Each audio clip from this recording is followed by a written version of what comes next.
Wee! Ooh, we are back!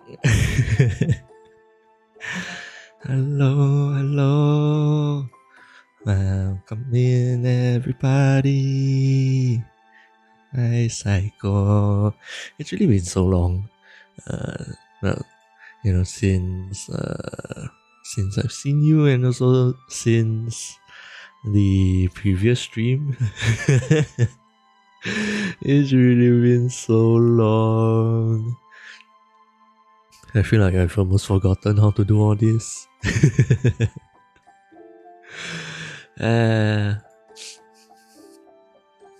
It's been so long you miss Monster Hunter. Aww. I should try to get back into that soon. I really haven't played a lot of it for quite a while now.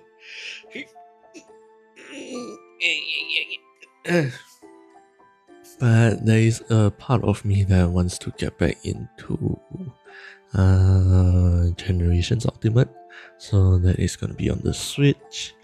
And then also a part of me also wants to play Monster Hunter World while waiting for the next Monster Hunter to come out. But yeah, we will see about that.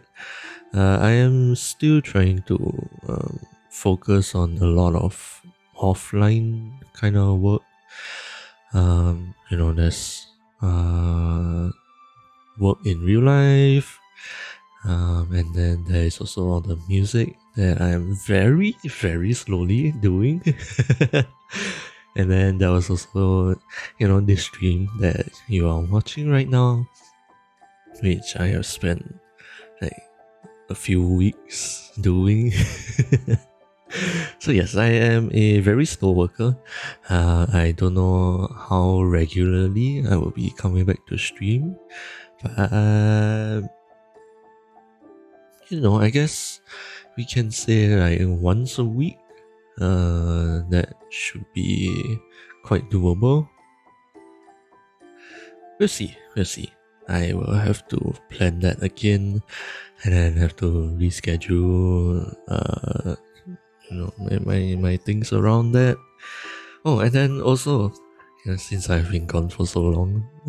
Hopefully, you don't mind me doing a little bit of catch up first before the actual the guide itself. I have actually been kind of thinking about getting a different job, which will let me work from home. But obviously, that is going to mean that I have to basically jump into a different industry because the one that I am doing right now absolutely requires me to be at the workplace itself, which is a very long traveling distance for me. Papas! Hello, welcome in. Just doing a bit of catch up first before the actual audio guide itself.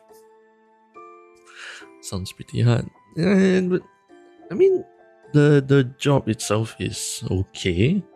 I do enjoy it, and like the work itself isn't exactly very rough. Right. The hours aside, I actually expected that to have like long hours and all that. But we also take a lot of breaks in between, so it is very manageable. The biggest problem I have right now with that job is that I have to spend at least roughly 3 hours every single day just to travel to work and back home. Which is too much time that I'm spending on traveling. So thankfully, they have agreed to give me like at least 12 hours in between each shift. But even with such a big gap in between two different shifts, right? So like let's say if tonight I end at 9 p.m, the earliest that I'm willing to start the next day is 9 a.m. So there's 12 hours in between. But like all things considered, right? There's like 3 hours of traveling already, so we're down to 9 hours outside of work. And then I wake up 1 hour before I actually have to go out, so that goes down to 8 hours. And then I try to sleep at least 7 hours. So we are down to 1 hour outside of work already. And I haven't even considered, showering, eating, all that, all the other basic necessities of daily life. I have no time to do anything when like on the days that I have work. So yeah, it is a struggle for me, especially because I already know I'm a slow worker on my own projects, with my music and streaming and all that. And so with this time constraint, it is kind of hard on me. So I have genuinely been thinking about basically jumping into a different industry and hoping I can get a job where I can work from home. And at least something that I am semi-interested in. Like, definitely not marketing and sales and all that. I will burn out so fast. But yeah, that is my current plan right now. And because of that, I will likely have to go back to studying because I'm starting from zero. And so yeah, that is going to make me busy, but as long as I can be at home and on my computer working on everything, I think it should be fine for the most part. So we shall see. I don't even know exactly what I want to pursue yet, so it's gonna take me some time. And things are still going to be slow on this channel. But yeah, just have to take it one step at a time.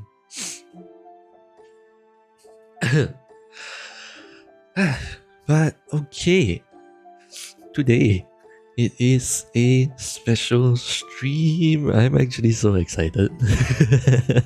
I have spent uh, uh, like 2 or 3 weeks on this, doing all the researching, doing up a PowerPoint slide, and coming up with like how I wanna explain, how I wanna paste the whole guide. So I am equally excited and nervous about this, because I really do hope that people can learn something from this and then hopefully understand what I am trying to explain. Because I'm generally not that good at explaining things, but I will be trying. And so, yeah, coincidentally, this is also my stream anniversary. Yay! How many years has it been? 3? Yeah, it's been about 3 years. So that's been a long time. And along the way I've also thought about not doing this, but overall I'm still having fun and I still like it. All in all, like even as a job or not, this is still closest to the kind of thing I want to do like in my life.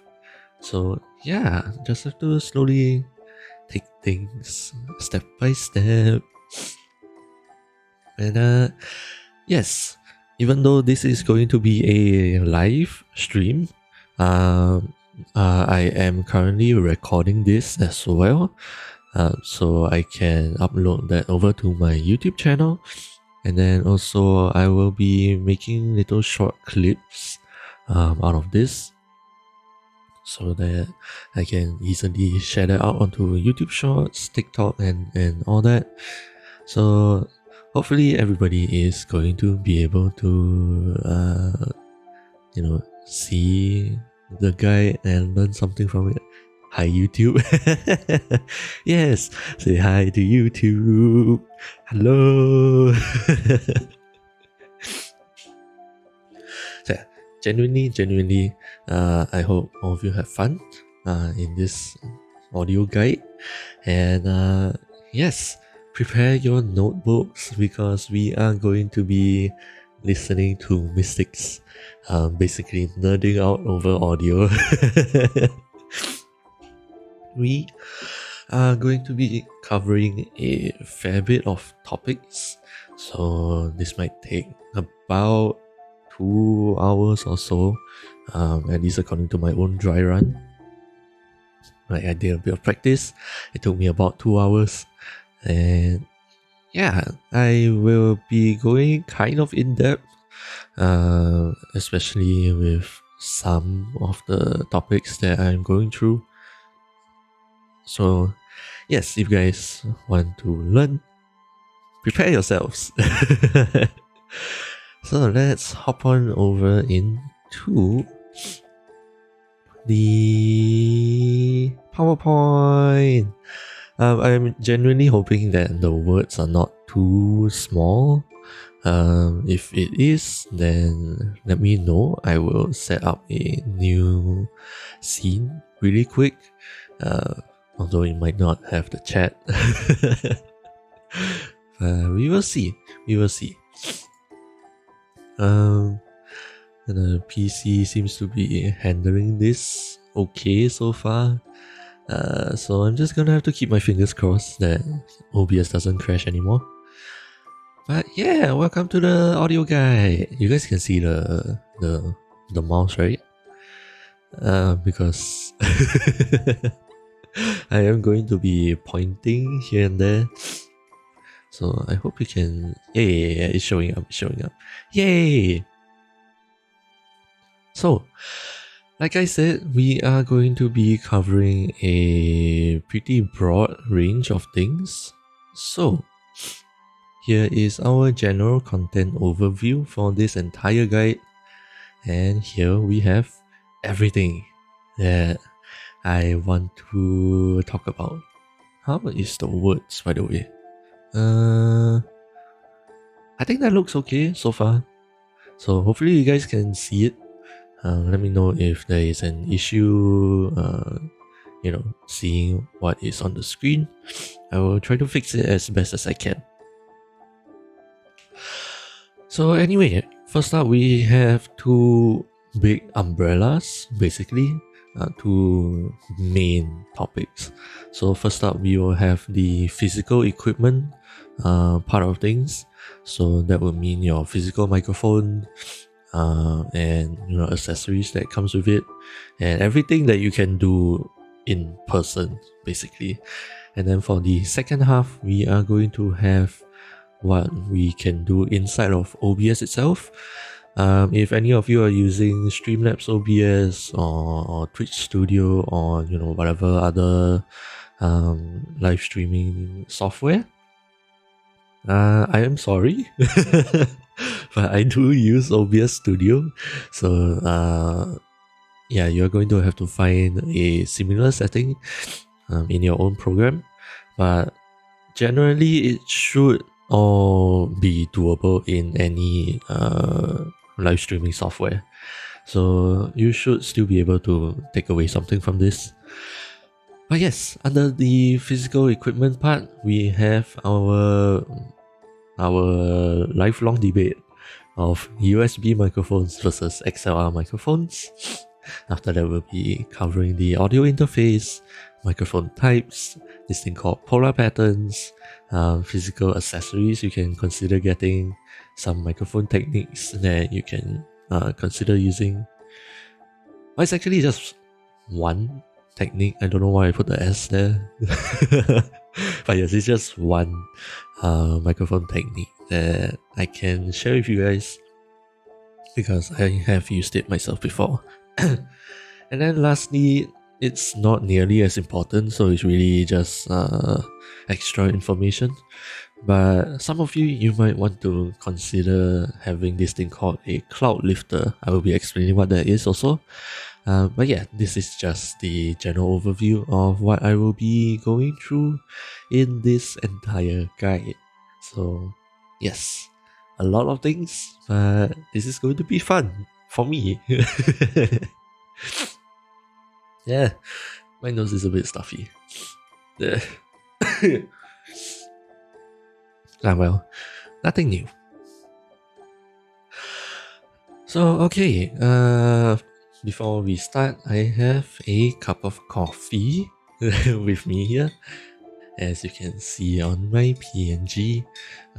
So all of you, I hope that you will take a sip of water as well, because this is gonna take a while.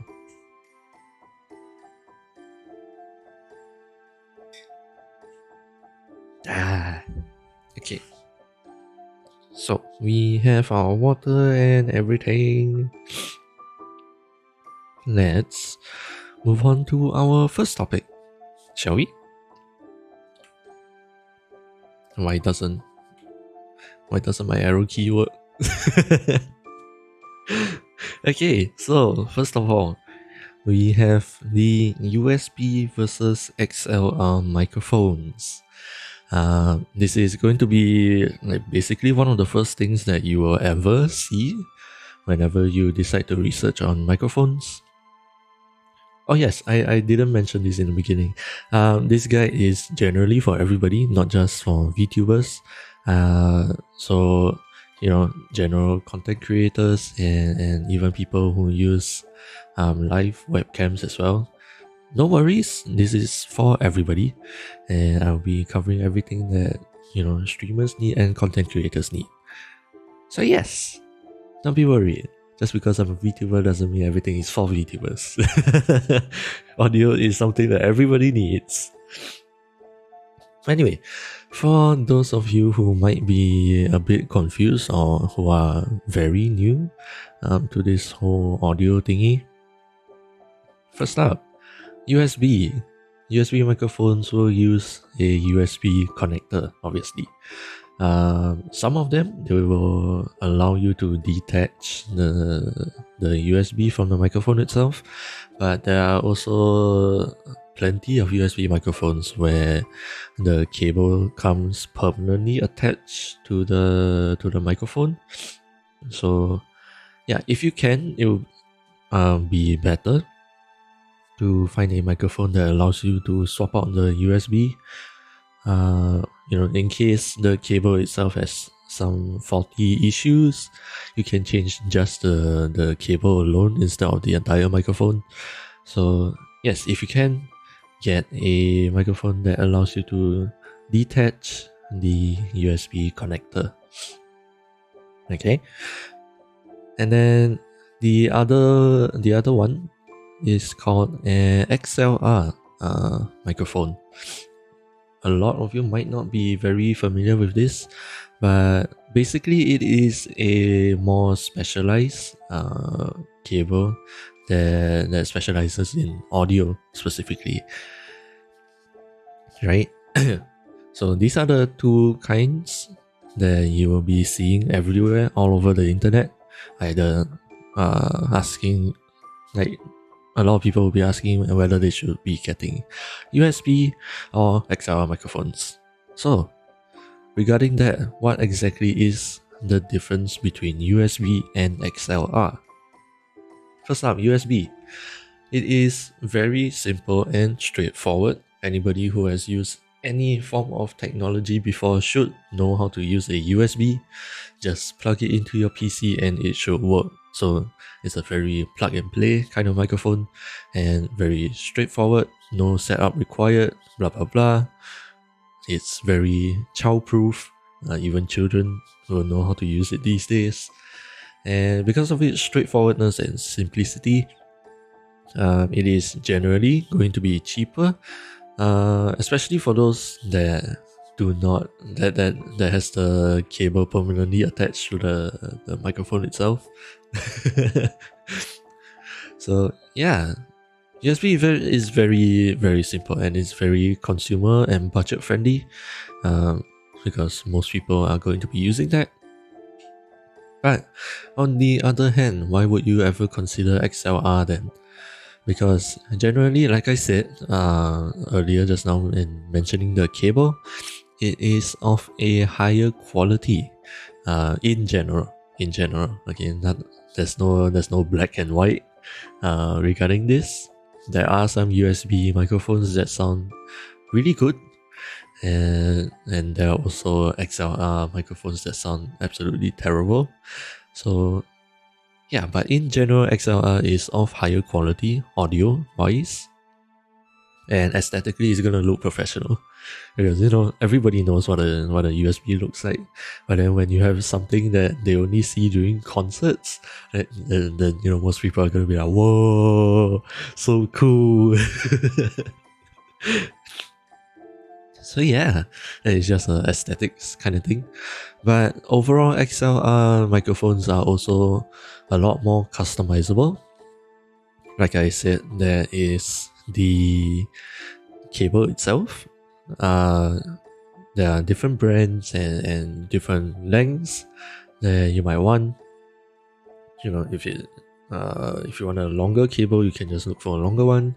If you don't need such a long one, you can look for a shorter one and save up on a few dollars.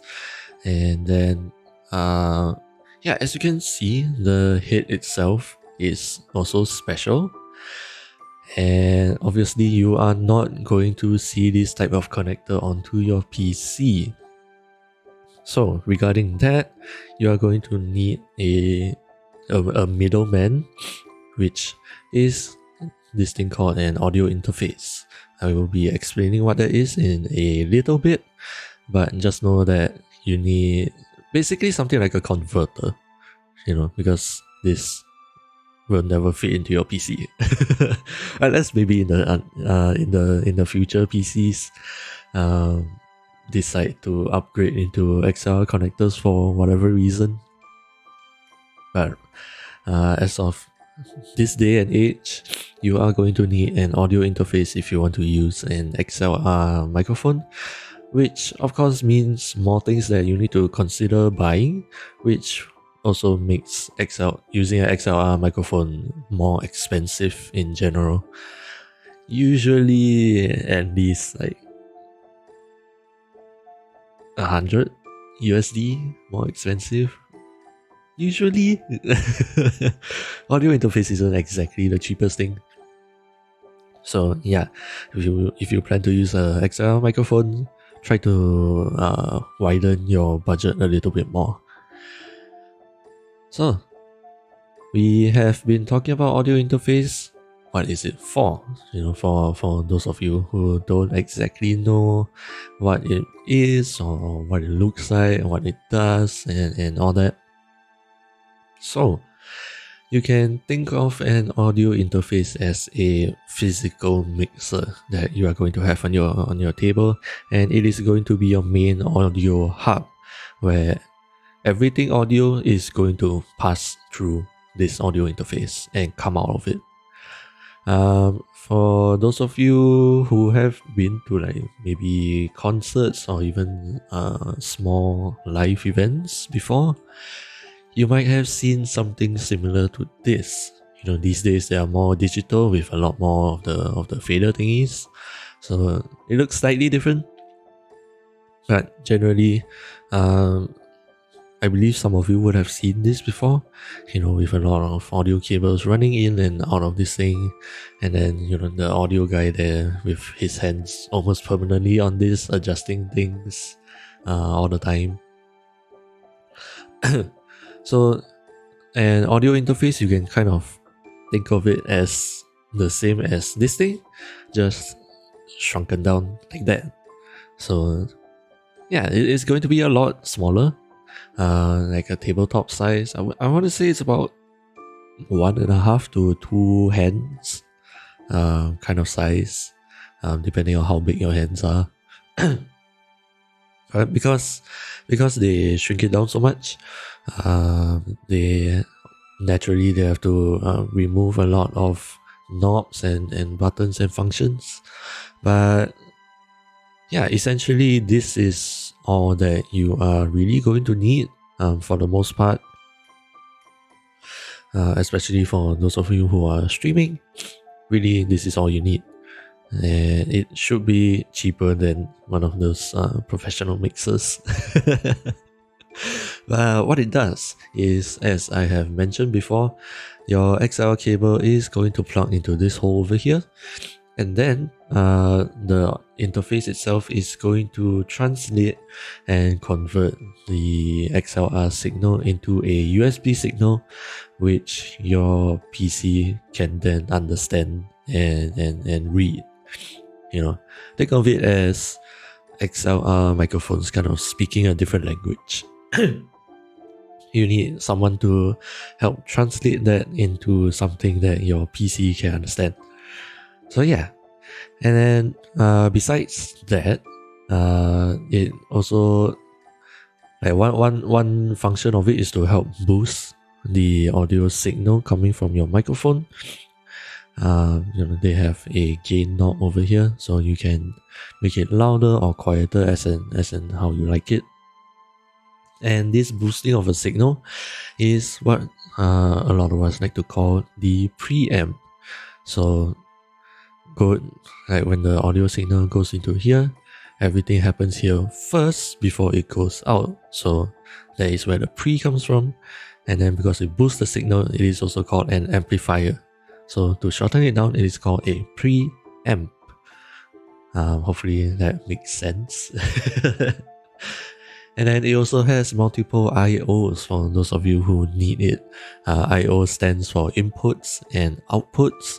So this will be especially helpful for those of you who have multiple people on the stream physically. So those of you who might like podcasts, maybe, or doing some kind of live interview, maybe. where you generally want one microphone on each person. So yeah, as you can see with this particular interface here, you have two inputs.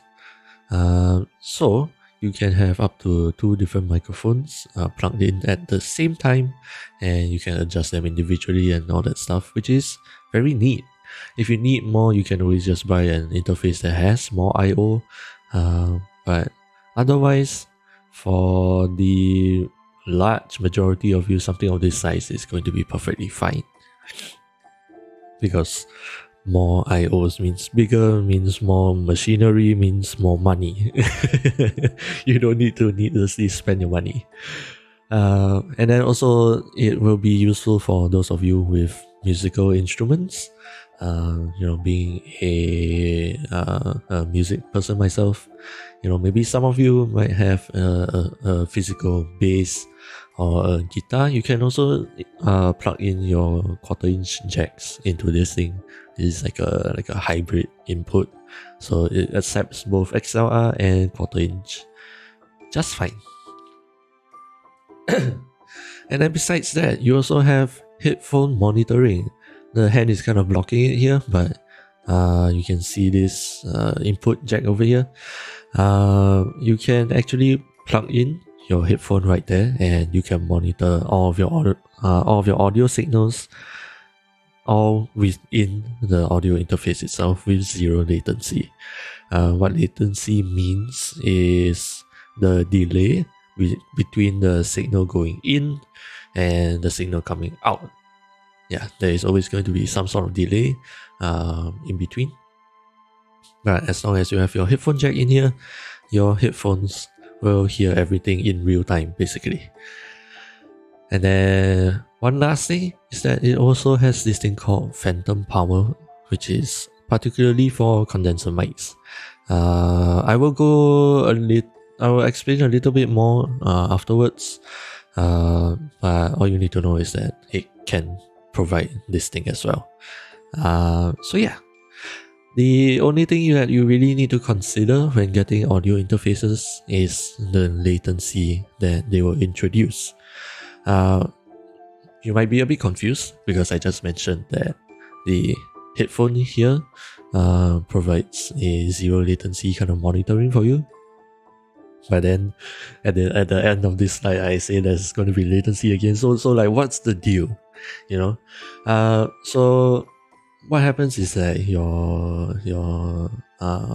the signal from your microphone has to come inside here first before it goes into your PC, which then comes back here and then goes out into be it your external speakers or other people's microphone headphones and all that. That distance that the signal has to travel is what causes latency, because the speakers are not going to be hearing from this port over here. It's going to be somewhere from behind, and because the audio interface itself is like an additional stop for the signal to pass through.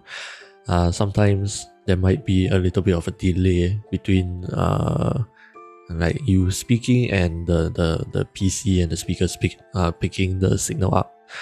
So yeah, whenever you are looking at an interface, anything that will introduce equal to or less than 10 milliseconds of latency should do you just fine. Those are good, at least according to my own research. So with that all said, I just want to make a tiny little disclaimer here. I have not used an audio interface myself, and neither have I actually seen one in use. So the interfaces that I am about to mention are all based on my personal research and what I would personally look into getting. Okay, if any of you decide to get one of the interfaces I'm about to mention and you end up not liking it, please do not blame me. I am not responsible for how much you like it. because I do not know how well they are going to work for you, and you know how much it is going to cost you, and then how complicated it's going to be for you, and all that. I am not responsible for any of it.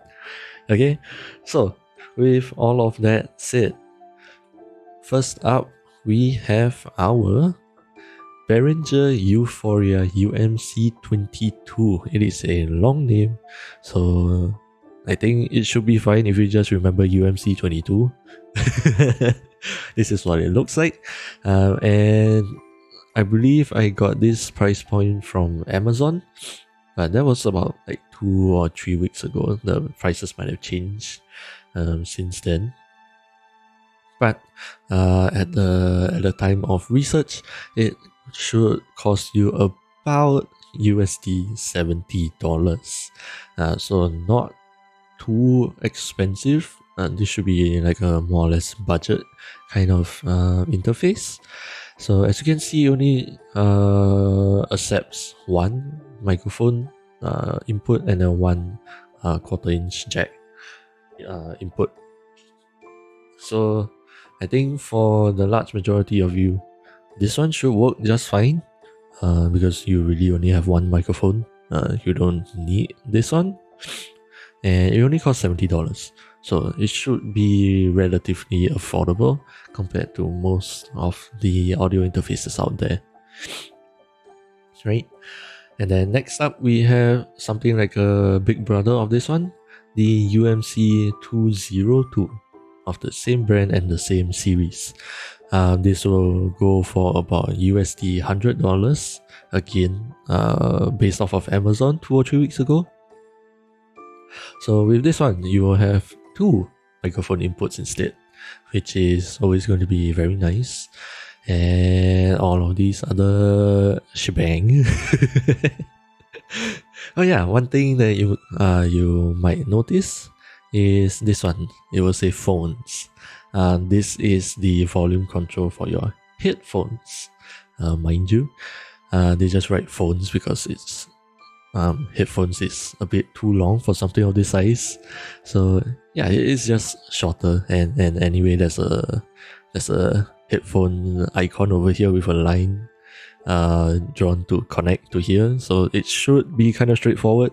But in case any of you struggle, yes, phones means the volume knob for your own headphones. If it's too loud for you, turn this down. If it's too quiet, then just turn it up. Okay, next up we have the Audion Evo 4. This should run you about USD $130. It's very minimal. As you can see. I believe the IOs are all in the back, and yeah, here is your channel 1, channel 2. Here is your phantom power that I have mentioned before. Usually they will come in this this label 48 volts or plus 48 volts, either one. But yeah, it's very minimal. Although it might be a bit confusing for some people.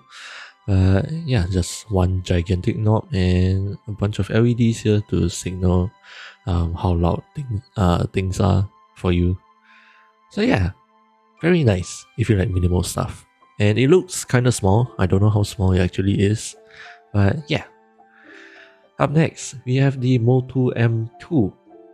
This will run you about USD $200. It is not exactly cheap. But yeah, this one has a cool little, what looks like to be a LED screen. So you can monitor your inputs for channel 1 and channel 2 individually and see how loud it actually is. So yeah, very nice. And then lastly, we have the world famous audio interface over here, the Focusrite Scarlett 2i2, or some of you may have seen the 4i4. That's just the slightly bigger version of this same audio interface. They should be roughly the same thing.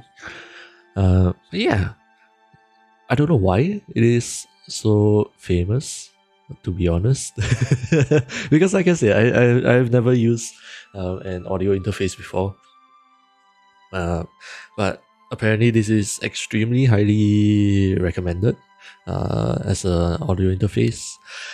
So yeah, it looks really nice also. The red and black, they go very well together.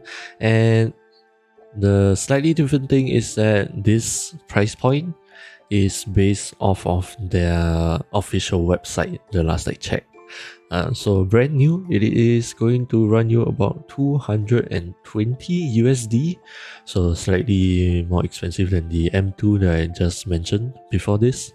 And then refurbished, you can actually get it for about 150 USD, so considerably cheaper. I don't know, I cannot guarantee the quality of a refurbished one though, so yes, get it at your own risk. But it is on the official website, so I think it should be relatively trustworthy. But yes, that is everything for our audio interface. There has been a lot so far, but there's a lot more to come. Next up, we are moving on to microphone types. No, this is not the USB or XLR anymore. That is a separate topic. Microphone types, I am talking about the characteristics and I guess specialties of each microphone itself. So, whenever you are researching your microphones, 100%, no, I will even give you 200%, I guarantee you'll come across these two words: dynamic microphones or condenser microphones. I guarantee, just, even Google the word microphone, I guarantee these two words will pop up. So these are the ones that you will most likely be considering to get. Be it a streamer or a podcaster or ASMR, whatever. Most of you are going to be using one of these two microphone types. But for those of you other more specialized content creators, there are two more types that I want to bring your attention to because you might actually prefer those. And they are called the lavalier microphones, or lav mic for short, and also a shotgun microphone. Those two are slightly more specialized, so not as many of you are going to use it, but they will be pretty useful depending on the kind of content that you are planning to make.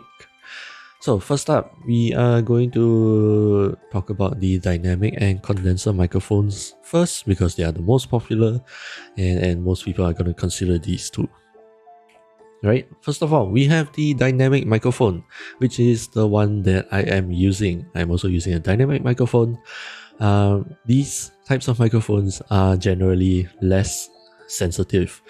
You can think of microphones as like your ears for your computer and your speakers. So less sensitive means they don't hear things as well, and they're a little bit harder of hearing. Because of that, they are better at noise rejection. But that is just a fancy word, but simply put, what that means is your mouse clicking, your keyboard tappings, or maybe sometimes your windows are open, there are cars driving by, or sometimes in the living room, if you're not living alone, people are going to be making some noise out there, maybe moving a chair, maybe they drop something, or maybe it's their TV and whatever. Dynamic microphones will not pick those up as much, so it's going to be a little bit more focused on your own voice compared to the outside noise, right? So your voice is going to sound clearer than outside noise. So because of that, you don't need much sound treatment. If any of you have seen those like higher quality YouTubers, streamers, or even recording studios, you might have seen these little square foam patches on their walls. Some of them might look even a little bit spiky. Those things are acoustic foam, or just general foam, to be honest. What those actually play a part in your audio quality. Basically, they make it so that sound doesn't bounce off on the walls as much. Yeah, I'm not gonna go too much into that. That's like a whole separate topic. But all you have to do is know that those foam thingies on the walls, they do help with your audio quality. So with a dynamic microphone, because you're not going to get as much noise, you don't need that much of a sound treatment, if at all. And then now we are going on to like the downsides of a dynamic microphone. Because they are less sensitive, it needs to be right up in your face. This might be a problem for you VTubers, because you need your iPhone or your webcam to be able to track your face, but the microphone might actually end up blocking it, so your tracking might go a little bit haywire from time to time depending on where your face is. But yeah, if you guys need like a gauge to like know how close your mouth really needs to be to the microphone, it is about 3 inches. For those of you outside of the US, you don't really know where 3 inches is, you can use this method. Okay, so just open up your hand, close up all your fingers and do like a karate chop onto your microphone. Obviously, don't actually smack the microphone. Just touch your pinky finger onto the front of your microphone, and then your mouth should go onto roughly where your index finger is. For those of you with maybe a smaller hand, you can consider putting your mouth to your thumb instead of your index finger, and that should be roughly 3 inches, and where like the distance that you should be keeping between yourself and your microphone. Okay, simple enough. At least that is optimal. Maybe sometimes you might want to go closer, sometimes you want to go a bit further. That depends on you and how loud you generally talk, right? And then again, because it is not as sensitive, generally you are going to require more gain on your microphone. Basically, you're going to have to push the volume up in general. Okay, so that is all for the dynamic microphone. Now, what are condenser microphones? All in all, they are basically the opposite of a dynamic microphone, with opposite pros and cons, really. Condenser microphones are more sensitive, so they are actually able to, in general, capture more characteristics of your voice. So maybe especially for singers and people who do vocal work, this is going to be a point of consideration for you, because you want as much of your voice coming through as possible. So you want the microphone to capture as much characteristics of your voice as possible and give it as much clarity as you can. So like your higher frequency in your voices are going to be captured more clearly, and same goes with your lower frequencies of your voice.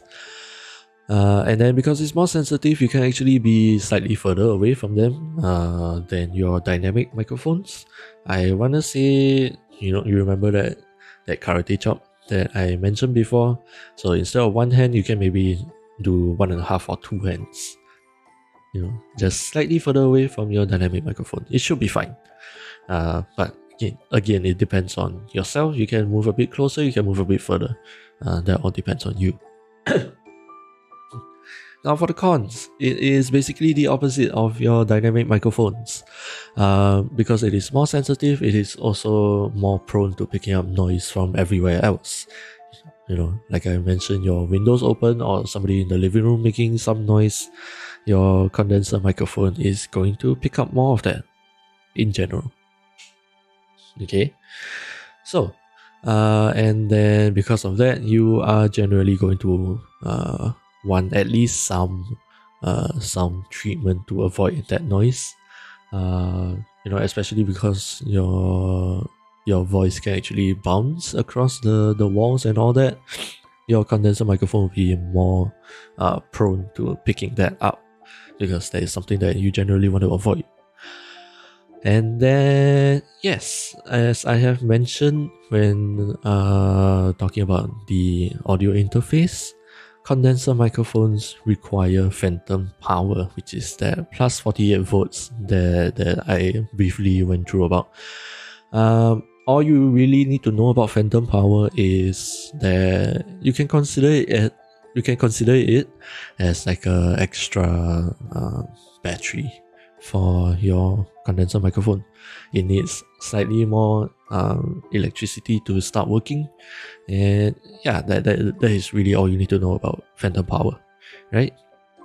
So condenser microphones, more sensitive, clearer, it can be a bit further, but it is more prone to picking up noise, and you need a little bit of extra power to make it operate properly. No, not just properly. It needs that extra power to operate at all. But yes, that is the difference between your dynamic and your condenser microphone. So if you're in a noisier environment, I would say go for a dynamic microphone. You know, if your environment is more or less like mine, I have a lot of room noise, and yeah, even with a dynamic microphone, I still have to do a lot of adjustments digitally to get it to sound like this. So yeah, consider that. For those of you primarily who are doing vocal work, probably condenser is what you are going to want more of. So moving on, we have our lavalier microphones. I know this is not a common one, but you might have seen it before on some YouTuber channels, or even if you have watched some reality TV shows, maybe. It is this small little guy over here. This small black color tiny little microphone. That is your lavalier microphone. It is a clip-on mic, so what that means is it actually attaches to you on your body. You do not have to hold it. So why you might consider this is that it is excellent if you are considering to have a lot of movement in your videos. So maybe you like to run across your camera shot, or maybe you like to run away really far away, you know, or you just like capturing a lot of your background. Lavalier microphone will be something that you want to consider, because you know it's generally wireless, so your hands can be completely free as well, which is a big pro to this kind of microphone. And then also, maybe some of you in a slightly more professional setting, or you just want your videos to look a little bit more professional and clean. There might be times when you want to actually hide the microphone. So obviously that's not going to be nearly as easy with a microphone that you hold on your hand. With these, you might have seen, let's see, perhaps some of you might have watched Running Man, or even watched videos from Michael Reeves. They actually clip the microphone onto the front of their shirt, but that's not exactly hiding it. So in more professional interviews, you might see them clipping it onto, especially for the guys, they have a tie. They will actually clip it onto the tie, and then if the tie itself is of a darker color, it is actually kind of hard to see the microphone itself. And then for some people, they might actually sorry. For some people, you know, if they wear a outerwear like a jacket or a vest and those kind of things, you can actually clip the microphone under your outerwear, and then you know it is completely hidden from your camera. For those of you who want to wear just like a normal t-shirt maybe, there are also cases where the audio crew actually sticks the microphone inside of the shirt. Yes, that is real. That does happen. And yeah, it is really an amazing way to hide the microphone. Although I imagine it to be kind of uncomfortable. But yes, that is just the kind of things you need to do if you really want to hide the microphone. But yes, on to the cons. Because it is wireless, the signal from the microphone is generally transmitted through this thing called a microphone pack. And these things are battery powered. So obviously there's not going to be like a power cable attached to it at all times. If not, that defeats the purpose of it being wireless. But yeah, because it is battery powered, as you can see over here, if it shows up clearly enough on the screen, there is a battery level kind of icon over here. You are going to need some battery management. Maybe carry some spare batteries, or if it's rechargeable ones, at least have 2 on you if you are planning to use it for a extended period of time, so that the battery doesn't run flat in the middle of your recording. That is going to be extremely unfortunate. And then another big con, or at least a big problem that you are going to want to deal with, is that because the microphones are attached basically onto the body of your subject and whoever you're trying to record, it is very, very prone to all sorts of rubbing noises.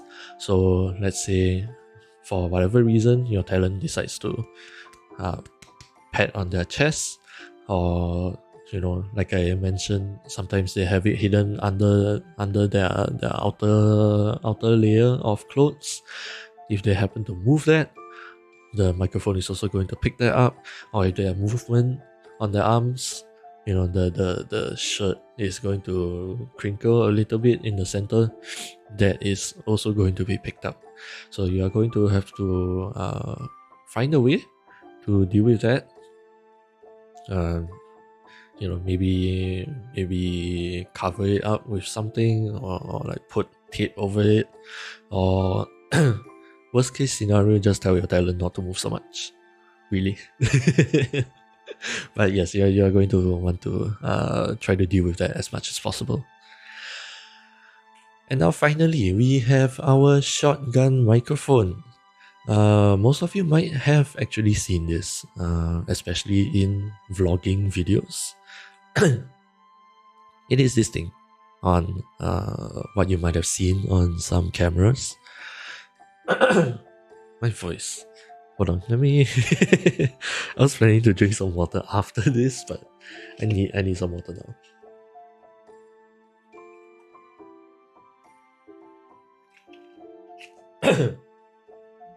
Okay, shotgun microphones.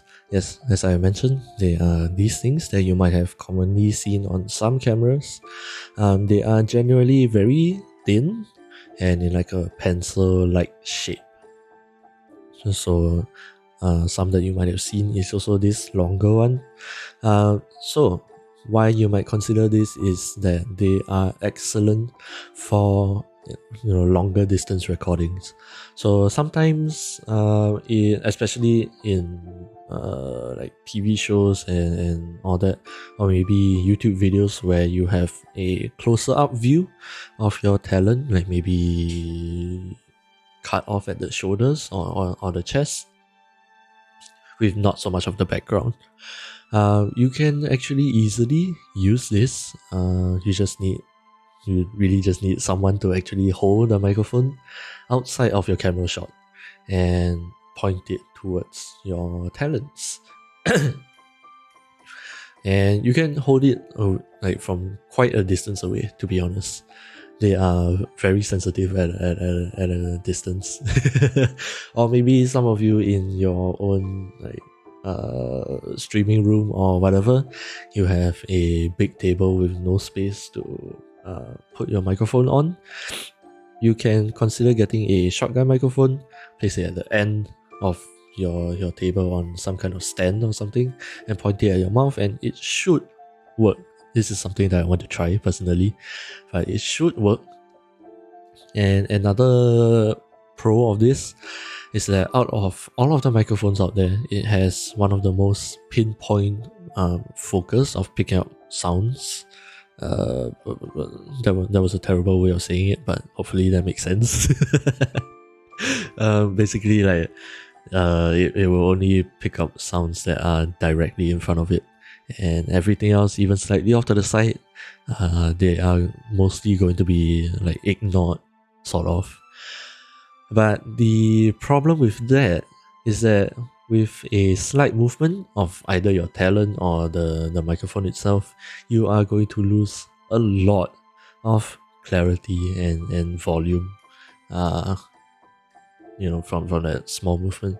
So for example, this is not going to be the exact same, but right now I'm speaking to the very front of my microphone.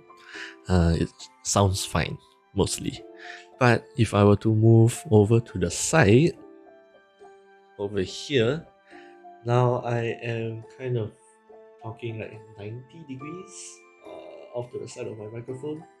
It should sound like it's more muffled, and it should also sound like there's a lot less volume. I'm kind of leaning, so it's a bit it's a bit difficult for me to talk properly. But yes, this is more or less what you are going to hear if you shift it slightly. This is me speaking at 90 degrees, but with a shotgun microphone,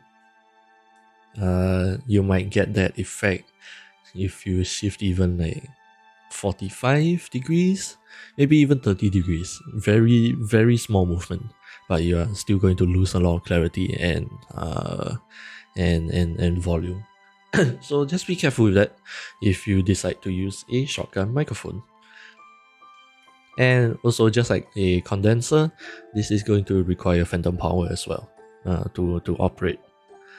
So yes, that is all of the kinds of microphones that I want to bring to your attention for today. But some of you might be wondering, why which part of this microphone that you're seeing right now is considered a shotgun? It looks nothing like it. Maybe with the exception of a long barrel, something like that. Maybe at best, like that's the closest thing to a shotgun. Well, the reason for that is actually because of this thing called polar patterns.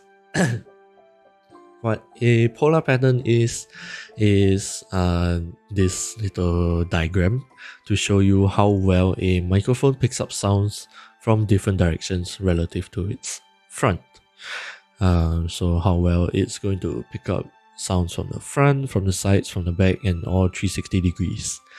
And one thing I just really, really want to point out over here, because I see people making this mistake, please focus on the last four words on this slide, relative to its front. Not all microphones' front are where you think it is, really. I know it is quite common for microphones to have their front to be the tip of the microphone, but there are also some of them, sneaky ones, for whatever reason, they have the front of the microphone off to the side instead. So for some of them, you actually want to speak onto the side of the microphone, not the tip. For example, on the right side here, we have our world famous SM7B. It is extremely famous for like dozens of years now, and it is basically like an industry standard.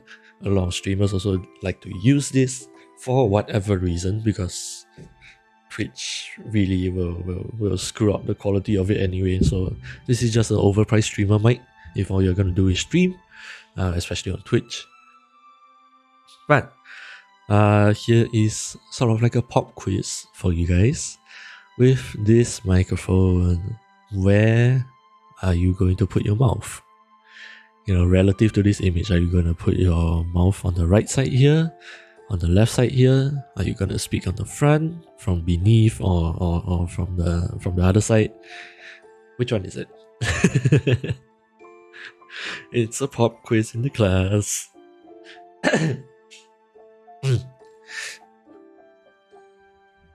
Anyway, a lot of you might have already guessed that for this microphone, you are going to want to put your mouth on the right side here and speaking this way, because that is like the obvious option.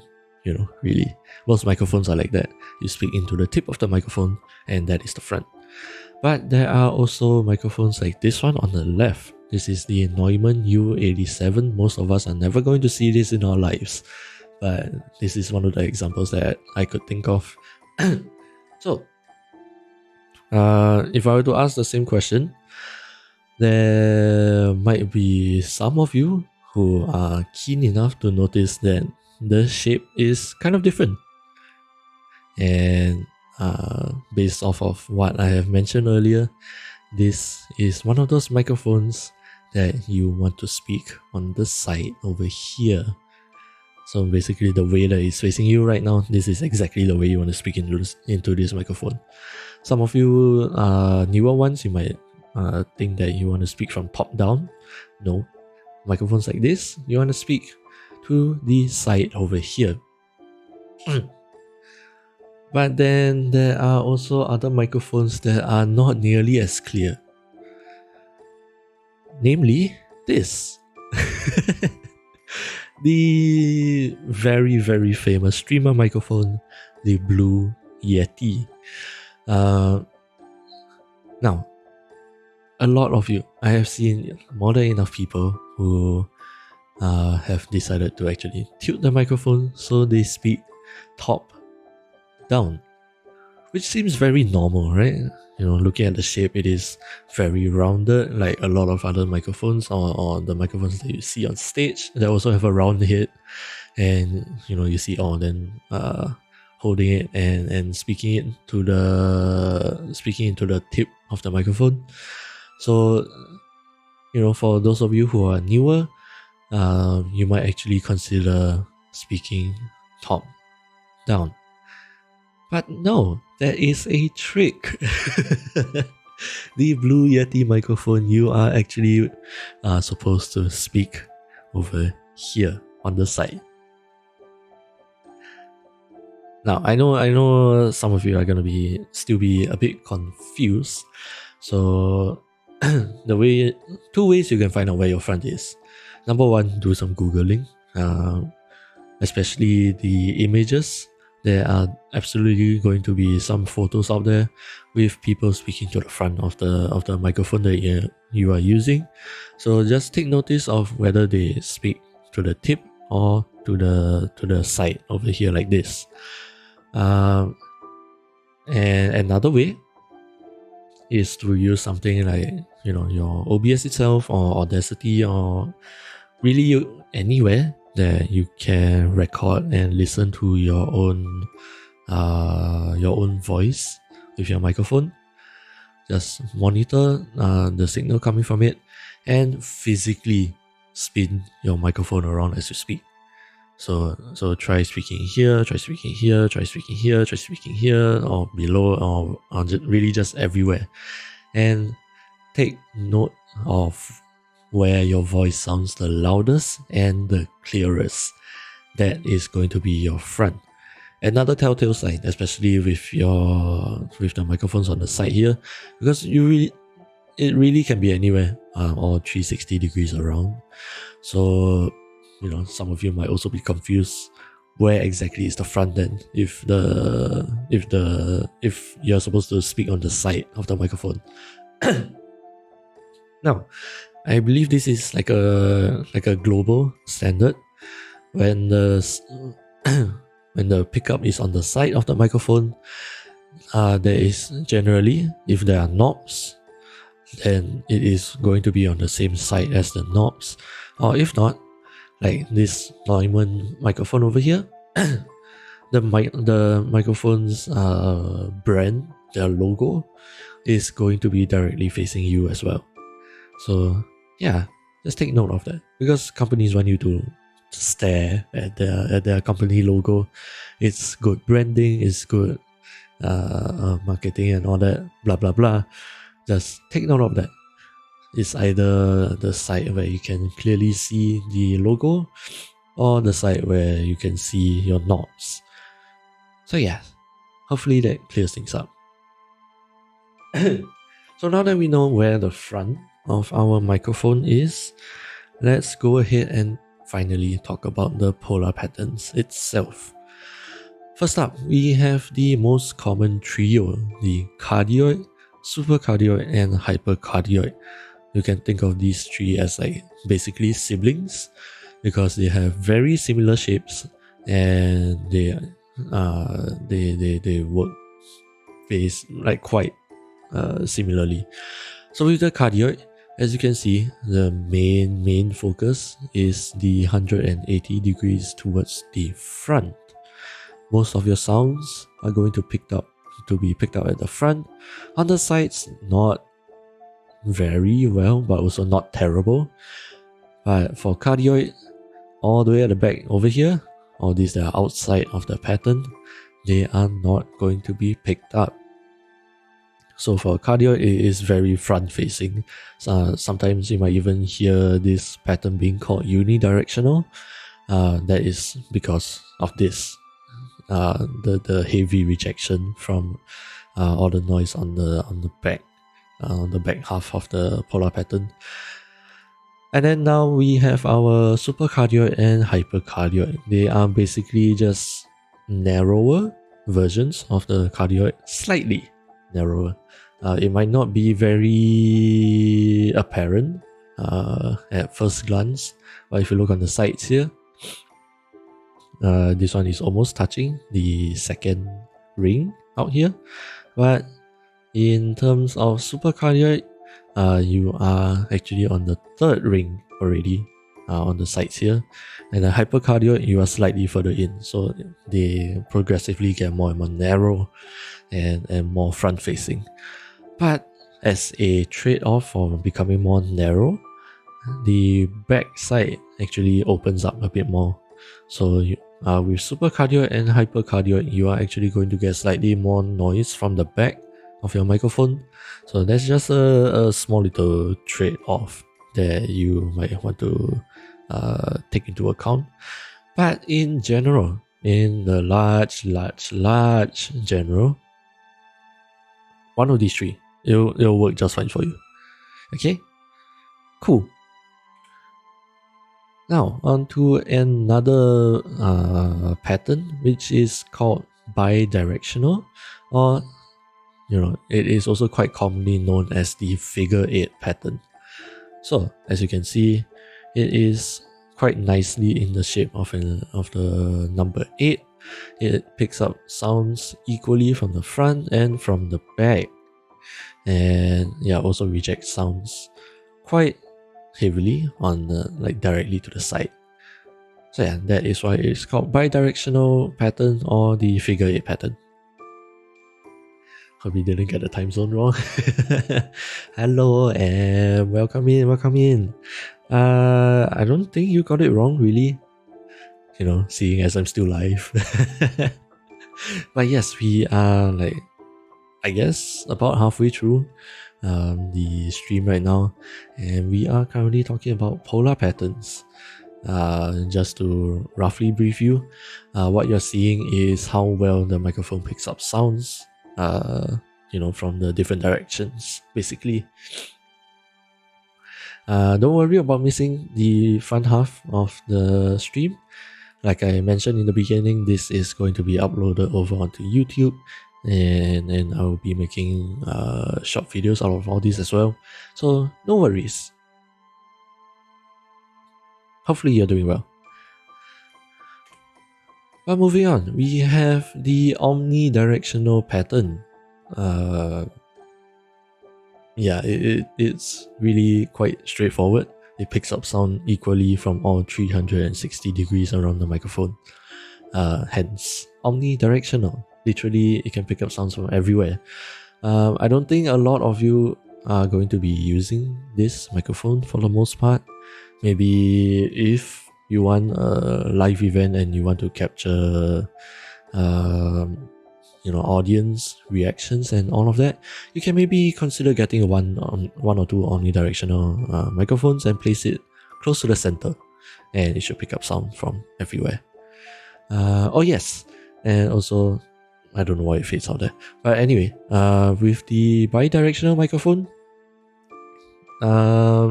there might be some uses for some of you guys. So maybe ASMR, all of you ASMR creators out there, you can consider a bi-directional microphone. So what you want to do is actually speak to the side of the microphone and then have one half be your left and one half be your right. It's going to be a bit weird, but yeah, you can actually do that.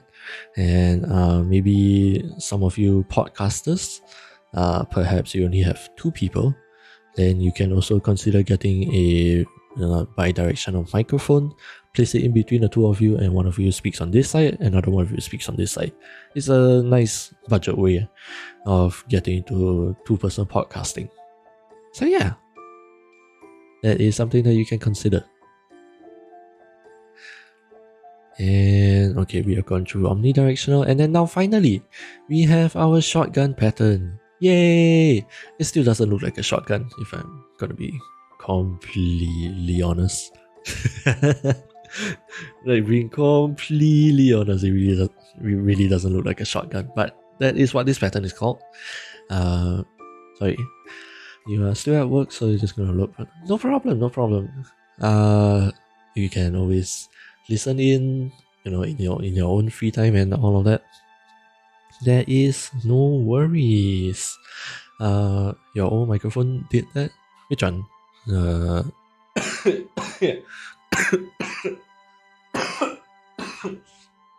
Oh god, my throat is getting dry. Anyway, you mean the omnidirectional one or the bi-directional one?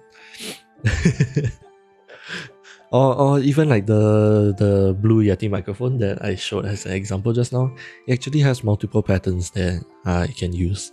So yeah, that is a very versatile microphone if you want to try out different polar patterns. Anyway, back to the shotgun one. As you can see, like I mentioned before, it is a very pinpoint kind of focus microphone. So even just based on this pattern, earlier on the cardioid ones and the bi-directional ones, they all generally cover a fairly big area of the front half. But with the shotgun microphone, it is extremely narrow compared to all of them towards the front.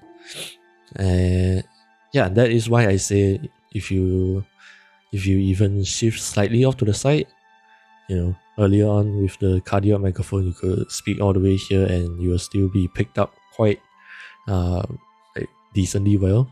But with the shotgun microphone, speak over here, boom, you already have a -15 kind of volume.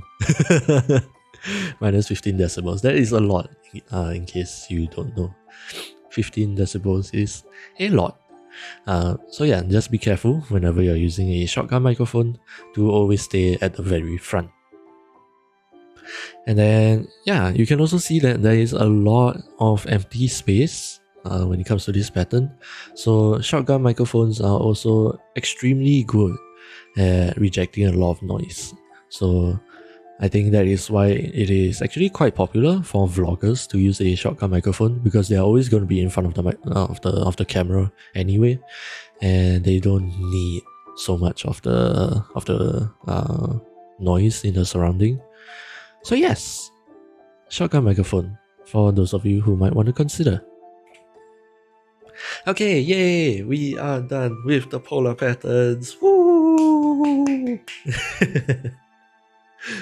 And we are going to move on to the audio accessories. But before that, give me a moment, let me drink some water. My throat is getting dry.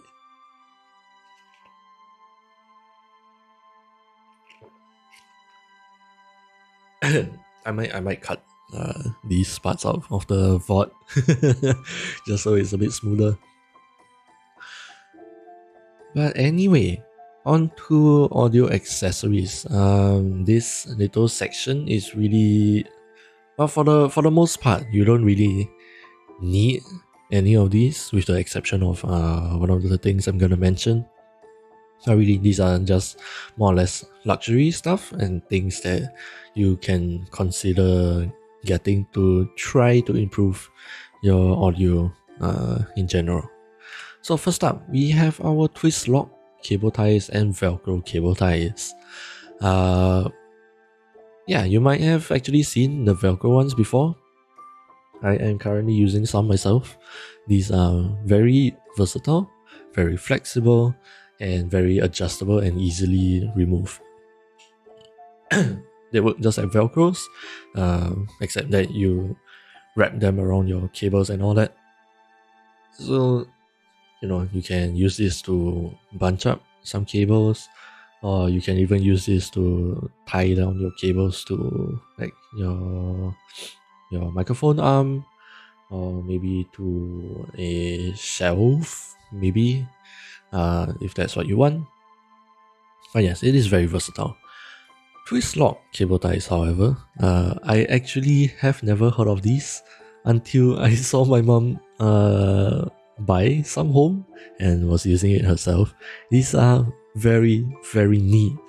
As you can see, they are kind of small, with this size, you can only fit in about 3 cables or so.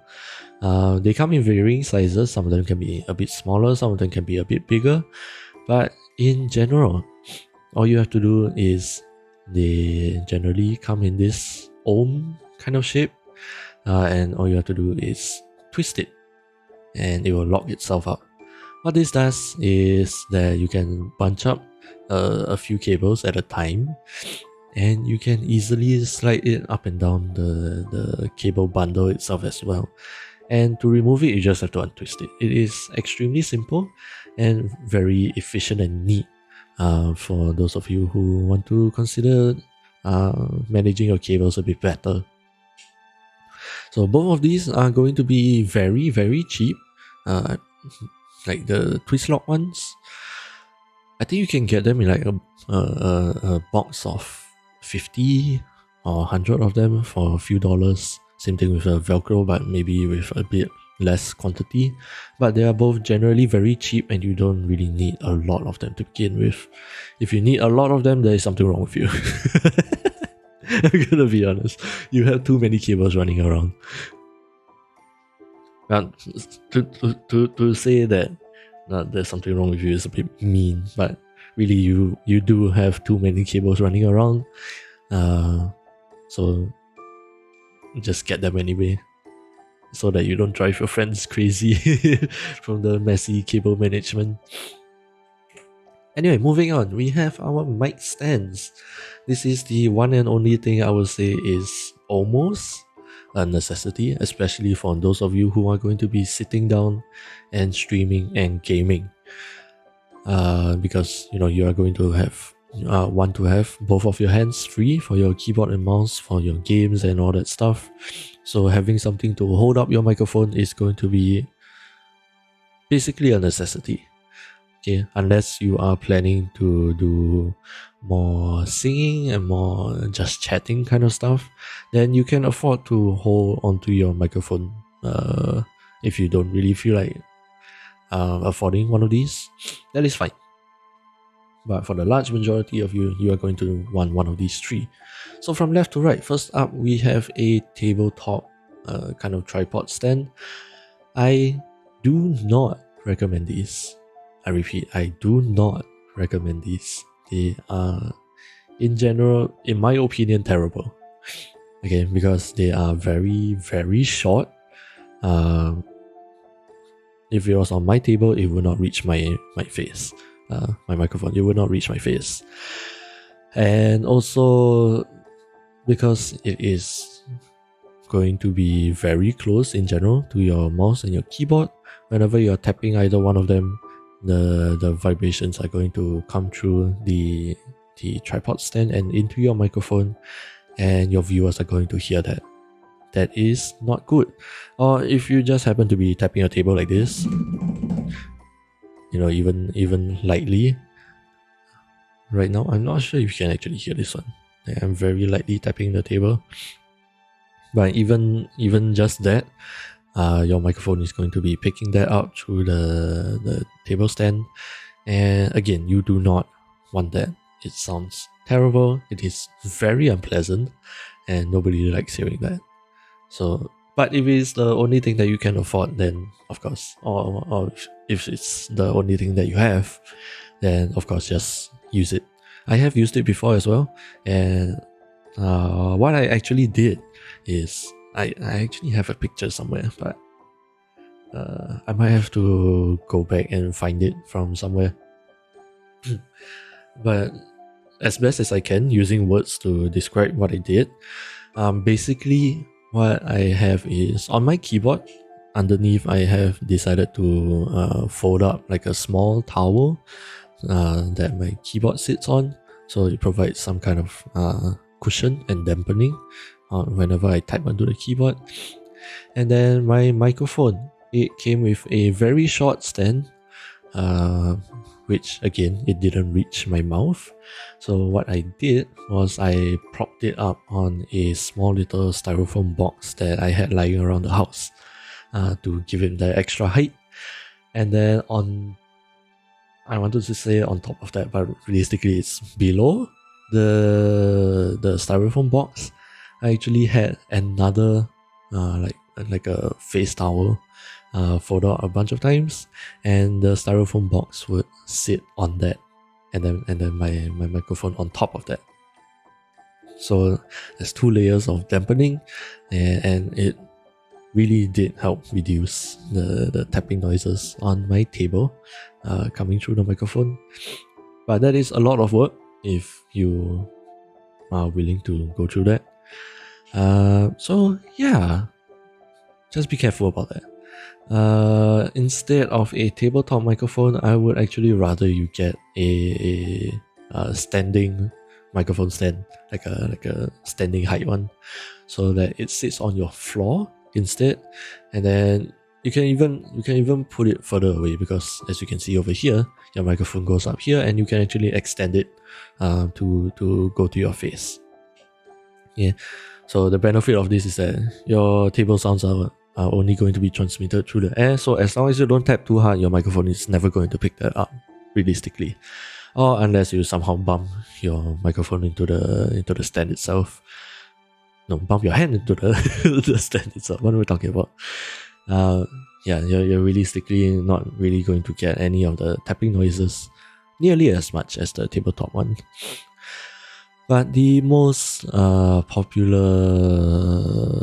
what do you call that, version of all these microphone stands is this mic arm, this scissor arm, as some people like to call it. It's more or less like a hybrid of them, where it is still also on your table, but you can have it further away and extended to your face. This is very popular for good reason, because it just clamps onto some part of your table. It is very neat, and you can swivel around all 360 degrees as and how you like it. You can easily adjust the height, because with this microphone stand, you actually have to turn the knobs to loosen and tighten it. With the scissor arm, you don't have to do that. So you can freely move it around. It looks great, it feels great, and it is very convenient. So yes, most of you are probably going to get this, but yeah, if you are actually considering a tabletop stand, I would rather you just get this one. Okay, very nice. Moving on, we have this thing called a shock mount. Some of you might have heard it before, some of you might not. And it is not very visible in this picture, but you see these little black strands over here. It's not very obvious, but the stuff that don't look metallic, Okay, these are actually elastic bands. Not sure if they are exactly rubber, but yeah, these are elastic bands holding on to this circle part in the middle. So this little circular part is actually more or less suspended in a sense, so it can kind of shake around. So what a shock mount does is, remember all that tapping noise I said? So imagine you tap onto your microphone arm like this. You're going to hear that, right? What a shock mount does is, because the center part can actually shake around a little bit, it will absorb some of that vibration and reduce the amount of the tapping noise that you hear right now. So this is really just a additional kind of thing. You don't need it. You can absolutely live without it, and if you are careful enough, you can make do without it for your entire life. It is more or less like a quality of life kind of thing, and something that is nice to have.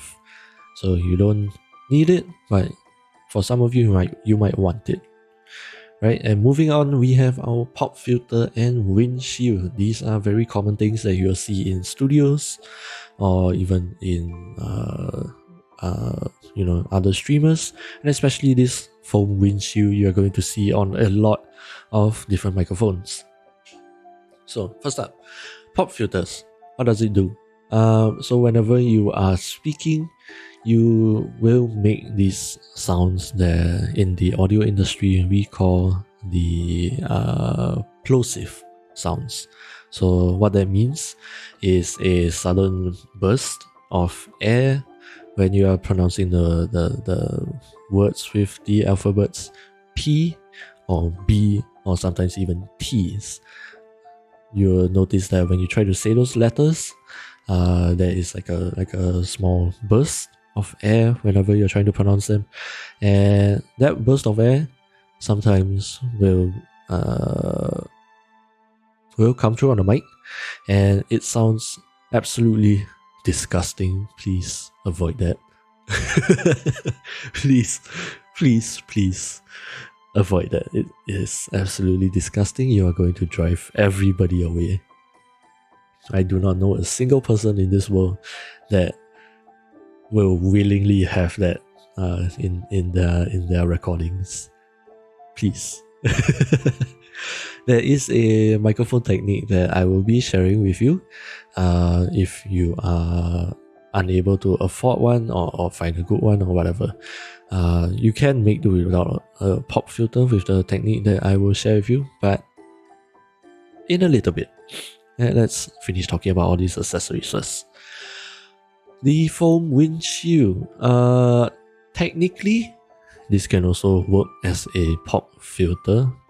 Technically, but I wouldn't recommend it. That is not its main job.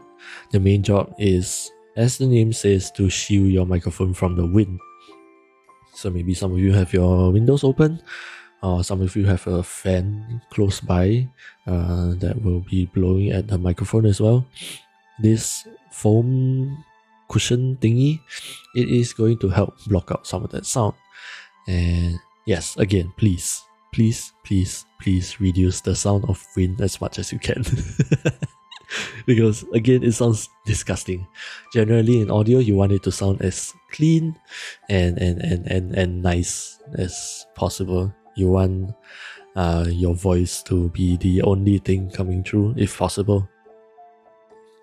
Now, for some of you who are going to be outdoors, especially for you vloggers out there, you might have seen this fur ball covering some content creators' microphones. This is also a windshield, but more specifically, it is quite famously known in the audio industry as a dead cat. Yes, you heard me right. It is a ominous name, for a lack of better word. You heard me correctly. It is an unalive meow meow, a dead cat. Personally, I think this works better than the foam windshield. So if you are able to get this for your shotgun microphone especially, please do, because as pinpoint as your shotgun microphone is, it can still pick up wind noises. So yes, please avoid that. And yeah, it's going to be away from your face anyway, so you don't have to worry about the fur ball tickling your nose, or you sniffing it or licking it and all that. There's no worry about it. So that is all of the accessories. And now on to the microphone technique that I was just mentioning. So for the large majority of you, this is how you will generally be speaking to your microphone. You'll be directly in front of you, I'm pointing at the center of your mouth, so you are directly speaking in to the front of the microphone. But again, like I said, some microphones struggle with the plosive noises, and so you're going to get a lot of the kind of sound. And obviously, you want to avoid that. So one thing that you can actually do is, instead of having your microphone directly in the center, you can shift it off to the side a little bit.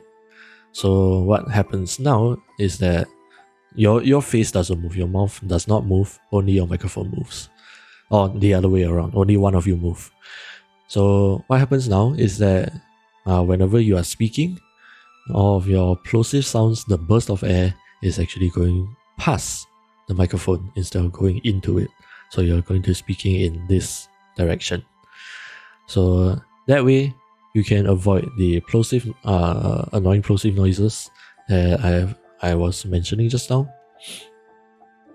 And for some people, they actually recommend that you point the microphone onto the corner of your mouth, which can work, but personally I don't like that. I find that to be going a little bit too far off to the side. So what I recommend is pointing it to this part. So imagine you split your lips into half vertically. So on this half, split it into half again. That middle point is where I would recommend having the microphone pointing at. One downside to doing this is that while your plosive noises are going to be reduced, you also have this thing in your speech which we call the sibilance noises. So that is going to be the sounds that come out from your mouth when you try to pronounce the letters S, this S sound, and also your F, the F. Hopefully you could hear that. Those two noises are generally very, very quiet. And with this, if you imply? No, that's not the right word. If you use this technique, basically, those sibilant noises are going to also be further quietened down. So the microphone, depending on what it is, it might start to struggle to pick up on those noises, so your voice can sort of sound like it's cutting off. So just be careful of that. And now finally, I believe this is the very last thing on our list of physical stuff. This is called a cloud lifter. Most of you are not going to really need this, but yeah, I'm just leaving this in because some of you might, and maybe there are some people who actually come across this name. So what is a cloud lifter and what does it do? You can think of it as phantom power for your dynamic microphones specifically. Kind of. I don't think it's really exactly the same thing, but I guess it works in a similar way. Again, I have not used a cloud lifter before. I have not seen one. I only just recently really looked into what it does. So take this with a grain of salt, alright? Like I said, it is more or less like a phantom power for your dynamic microphone specifically, and it will give you a clean signal boost for your microphone, especially if you are using the world famous SM7B that I mentioned before and shown you earlier on. That microphone is notoriously infamous for being extremely quiet. So if you happen to be using that mic, you might want to consider getting a cloud lifter. So when would you need one? Like I said, it has to be a dynamic microphone because the cloud lifter itself, it will use phantom power. So if you happen to use a condenser or a shotgun microphone, it will stop working because the phantom power will get used up by the cloud lifter itself, and none of that will go through to your microphone.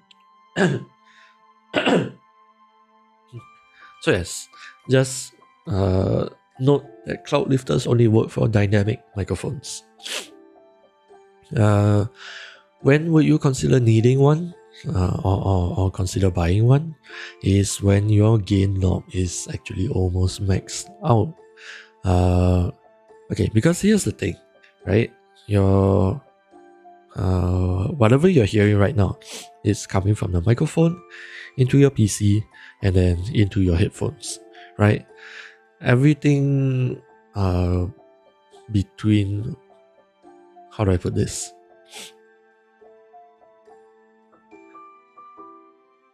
Everything inside your microphone that goes through your cable into your PC and through the cable to your speakers and headphones, all of that inside is electrical signals.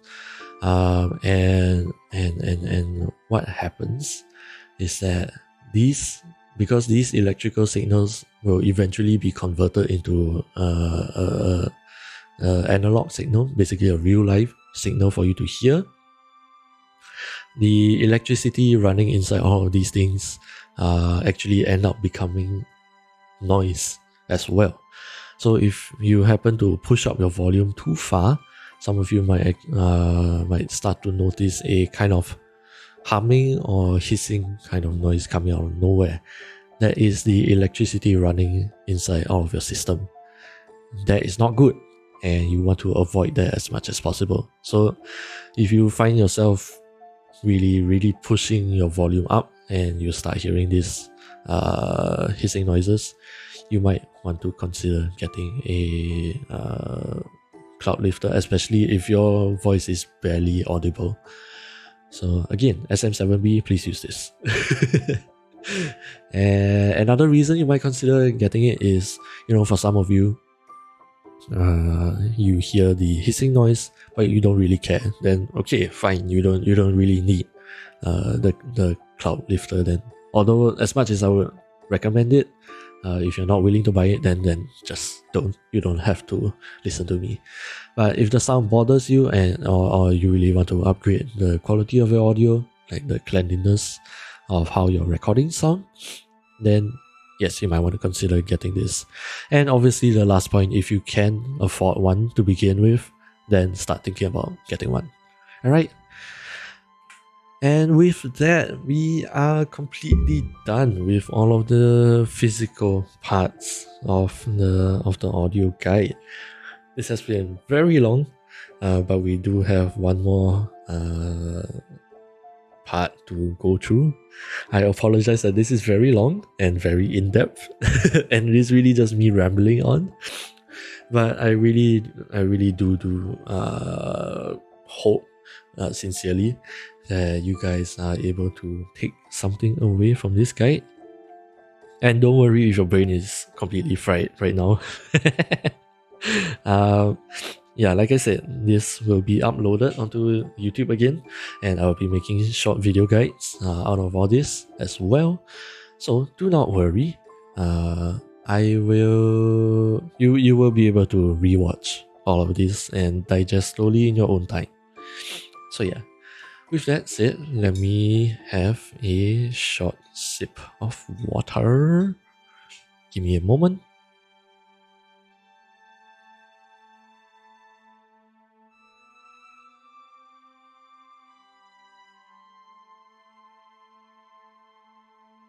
Yeah. Okay, I said water, but I really just drank coffee. But it's the same thing, you know, it's fine. Well, now moving on, we have the audio settings in OBS. If you didn't manage to take anything away from the first half when I'm talking about all the physical stuff, don't worry. Because what you really need to learn is all of this in OBS, because this is what every single one of you is going to use. If you're watching this for fun, then maybe not, but you know, I assume that most of you watching this are going to be streaming or making videos in OBS or Streamlabs OBS or all that in some capacity. So this is going to be especially important for you, and because, you know, to stream and record video, all you really need is some kind of microphone. You don't need a high quality one. It could be some cheap one you get from the store. It could be the microphone that comes with your headset, or realistically, it could even be the sound from your phone or even your webcam audio. That's all you have. Realistically, have a microphone, have OBS, and voila, you can stream. Really. So, learning what you can do in OBS is going to be extremely important for all of you. And yeah, we are going to be going through that right now. First up, we have the settings.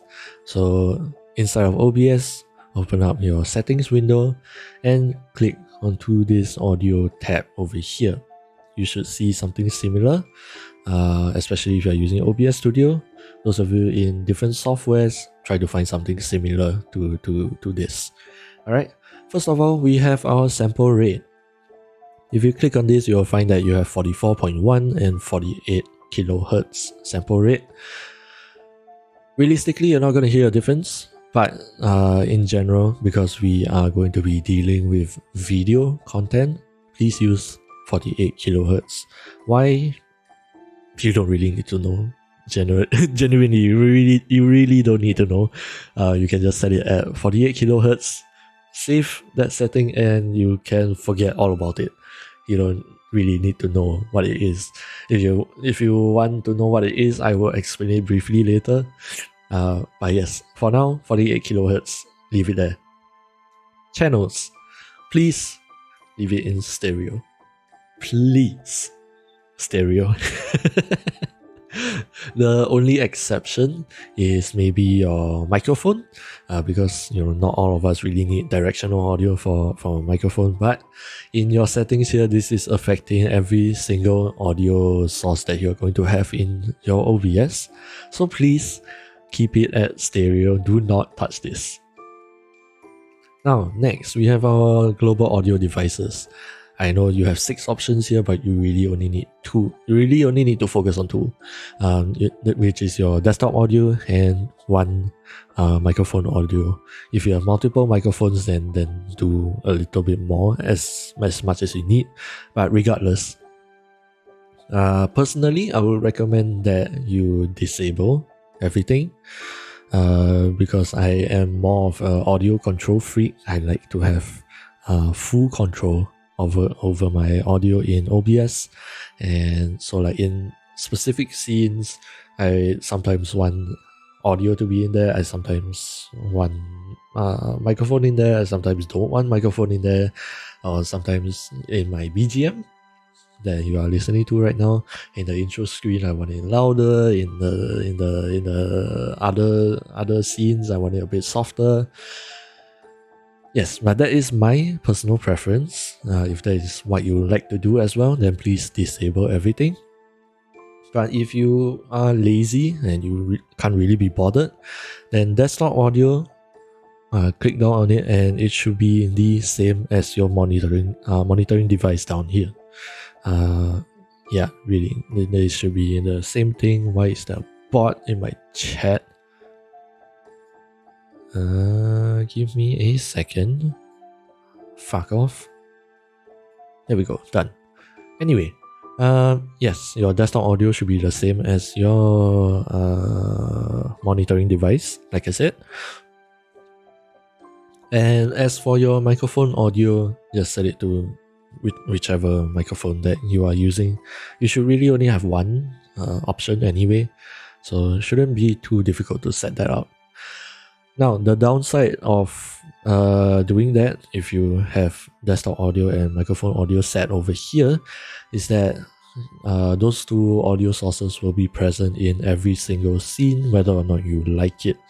So if there are particular scenes where you don't want either your desktop audio or your microphone audio, you have to manually mute it. And also one more disadvantage of it is, particularly with your desktop audio, what that means when you use desktop audio, it basically means your audience is going to hear exactly what you are hearing. So not just your games or whatever BGM you set into the scene, but they are also going to hear all of your system notifications. If you have I don't know, maybe if you are in a call with somebody and you are in your introduction screen and all that, people are also going to be able to hear that as well. All of your audio sources are going to be coming through this one source. So that means if you specifically don't want people to hear your system audio, you have to disable system audio for yourself as well. So yeah, just keep that in mind. Moving on, we have decay rate. Just leave it as fast. What this does is basically in your audio mixer, whenever you talk or have like a audio source in there, you'll see the meter moving. This just determines how quickly it moves back down. It really doesn't make that much of a difference. You can leave it alone. You don't need to touch it. You don't need to remember that it exists. Monitoring device, we have mentioned that before. It should be the same as your desktop audio if you're using it. But monitoring device should be whatever you are listening on. If you do not know what your monitoring device is, on your computer, on your whole PC, in the toolbar at the bottom, all the way to the right, you should see there is a speaker icon. Right click that, open up volume mixer, and it should tell you what you are listening on. And yeah, you just set that here and that is done. Everything else here, you don't need to touch it. I have never touched it before. I don't even remember that it exists before this. It has never made an impact. It has never given me any trouble. So yeah, you can leave it alone. Now, one of the things that you might want to learn about is the peak meter type that I have skipped through. When you click on this, you will see that you have two options, either sample peak or one more that is called true peak with a bracket saying there's higher CPU usage. I've never really seen a difference before, but I just leave it at sample peak. Now, what happens is that there is a slight difference in how your audio mixer is going to appear. As you can see, in sample peak, the yellow zone spans roughly -20 to about -9 dB, and then your red zone is going to be around -9 to 0. Whereas in true peak, that range actually moves up. So your yellow zone is going to be instead in around -13 to -2 instead, and your red zone is only 2 decibels worth. Personally, when you are setting up your microphone, I would recommend that you have it on true peak first and set your microphone into this yellow zone instead of this one, so that you can be louder. And realistically, even if you hit the red zone over here, generally people will tell you to avoid it, but that is because it usually causes this thing called distortion and clipping. But for some reason, even in sample peak, you are listening to me in sample peak right now. I am somewhere over here, and obviously you are not really hearing any distortion and clipping. So yeah, I really don't know the difference, if I'm gonna be completely honest. So yeah, when you set your own audio levels, you can have it in true peak, set it nicely first, and then change it back to sample peak if you really want to save whatever CPU usage that it says it uses. So yeah, regarding how you want to mix your volume, here are the levels that I personally use. So yeah, just take note that this is what I prefer. This is what I like, and it might be slightly different for you. This is just like a general kind of guideline for you. You can feel free to tweak it around as and when you like. Maybe sometimes something is a bit too quiet for you, you can boost it up a bit. Maybe something is too loud, you can feel free to reduce it. Again, this is just a guide for my personal preferences. So yeah. Right now, microphone, I would have it set to sit around -7 to -5 dB. Yes, just take note. The levels go from -60 to 0. It's all negative numbers. So yeah, just take note of that. I don't know why audio does this, but let's just leave it like that, alright? So your microphone is going to be -7 to -5, which I have pointed out is roughly where mine is sitting at right now. So generally over here, which is quite high, but you also have some headroom in case you get a bit louder. Now, as for your Discord and whatever program you're using to chat with your friends, sometimes you're having a collab and all that, I would recommend somewhere between, I should have flipped this around. Why did I do this? Anyway, -20 to -15, so that would be sitting somewhere around here. Your audience is always going to be here to listen to you primarily. So your Discord friends, generally they should be a little bit quieter than you. They should still be loud, but quieter than you, so that you are the main focus of the content. Unless you stop talking, and then for some of you who might have seen Foresight, he's a VTuber who does VTuber news on his YouTube channel. He will actually hand it over to his co-host, like Lady and I think CD. I believe that's his name. I genuinely apologize if I got that wrong. But yes, he will hand it over to his co-host, and in that case, since only one person is talking at any point in time, you can have them louder. That is completely fine. Now for your alerts, they should be relatively quiet, around -25 over here, so quieter than both you and your friends. So sitting down here, so that it is loud enough for you to hear, but also not so loud that you blow out everybody's eardrums.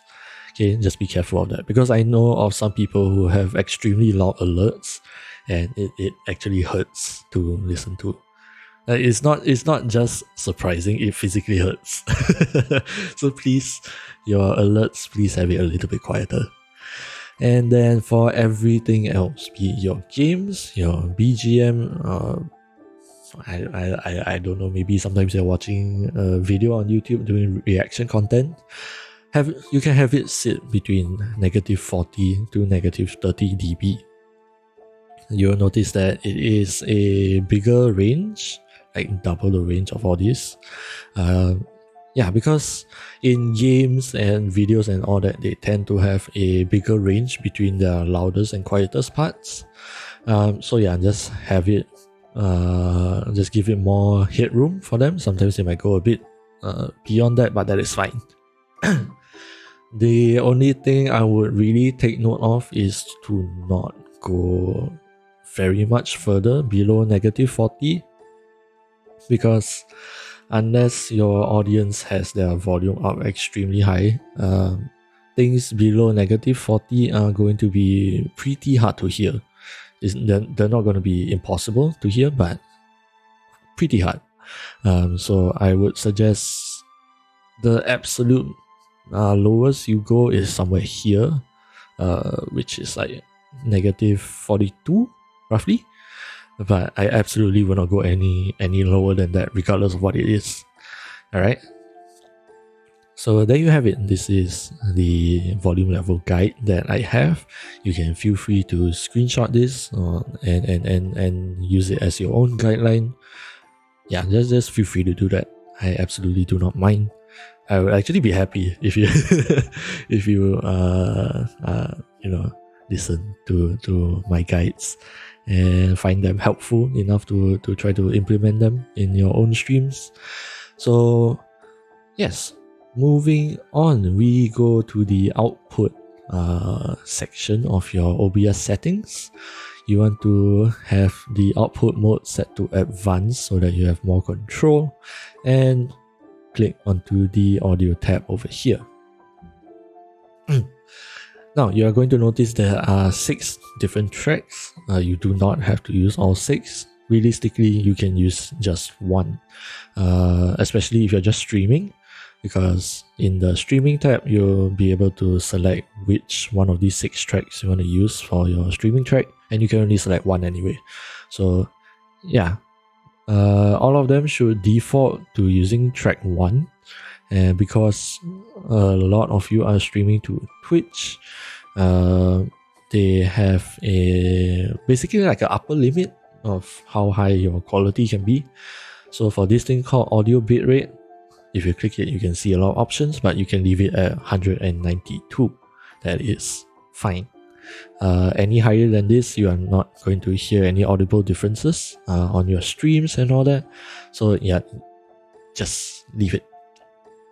Now, for those of you who prefer to record things in OBS, I would recommend you try making use of more tracks. So personally, for me, I have it on track 2 named as my microphone track. So only my microphone is on track 2, and then on track 3 is basically everything else. I could use more different tracks. So like maybe track 3 is just games, and then I have alerts in number 4, number 5 maybe Discord and friends and whatever, and then number 6 for everything else.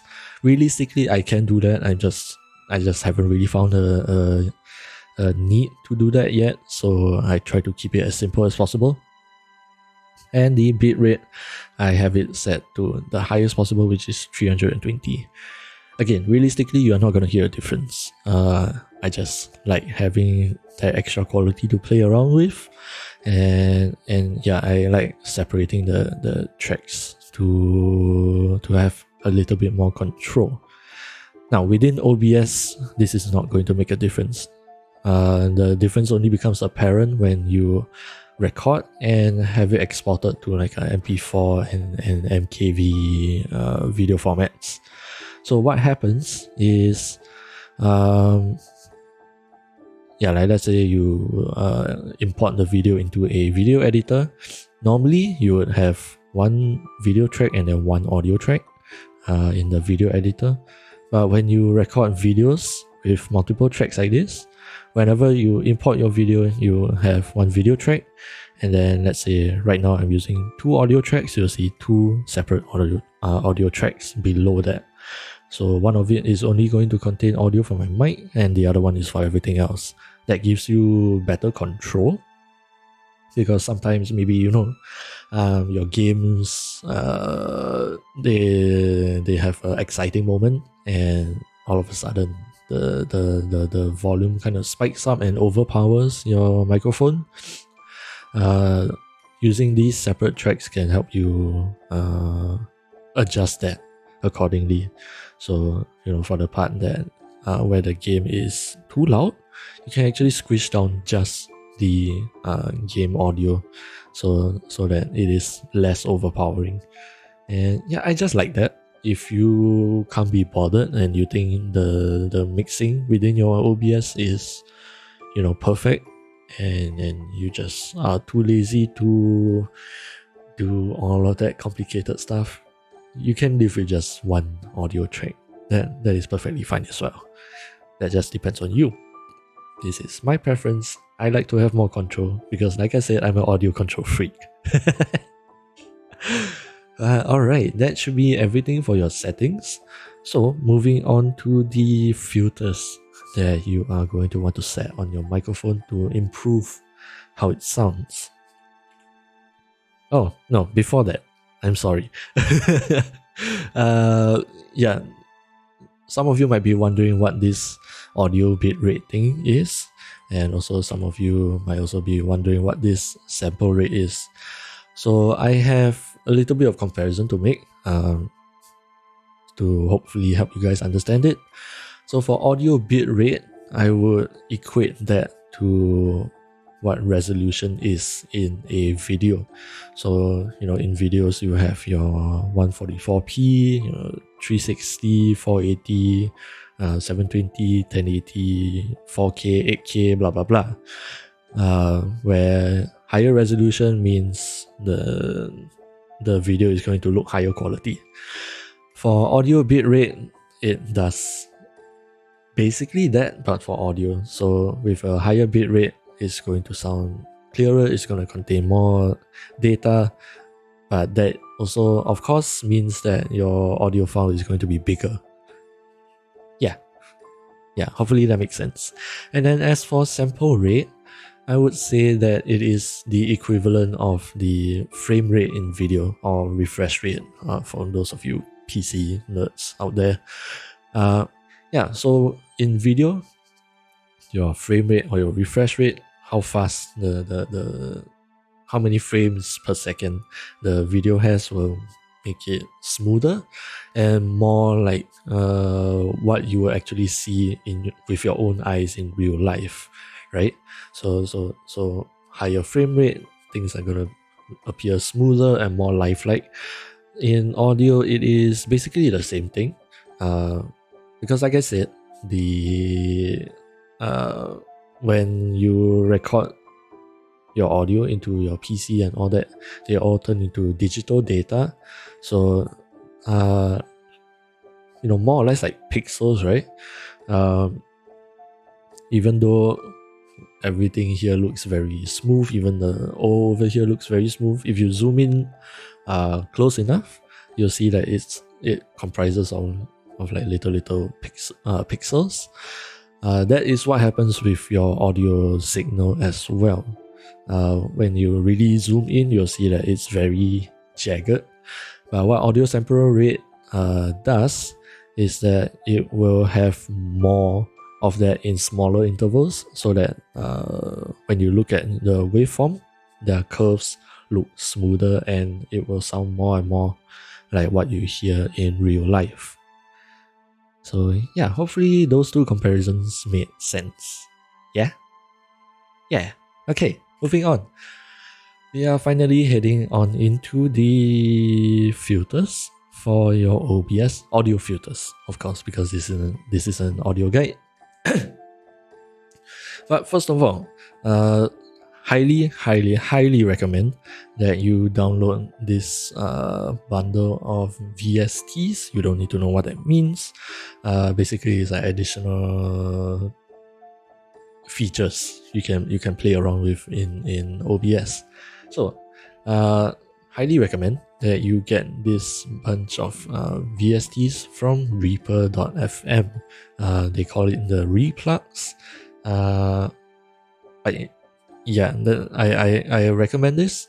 A lot of people will recommend this. No, this is not sponsored. Reaper absolutely does not know me. Although I wouldn't mind a sponsor, But anyway, most people will recommend you download this bundle.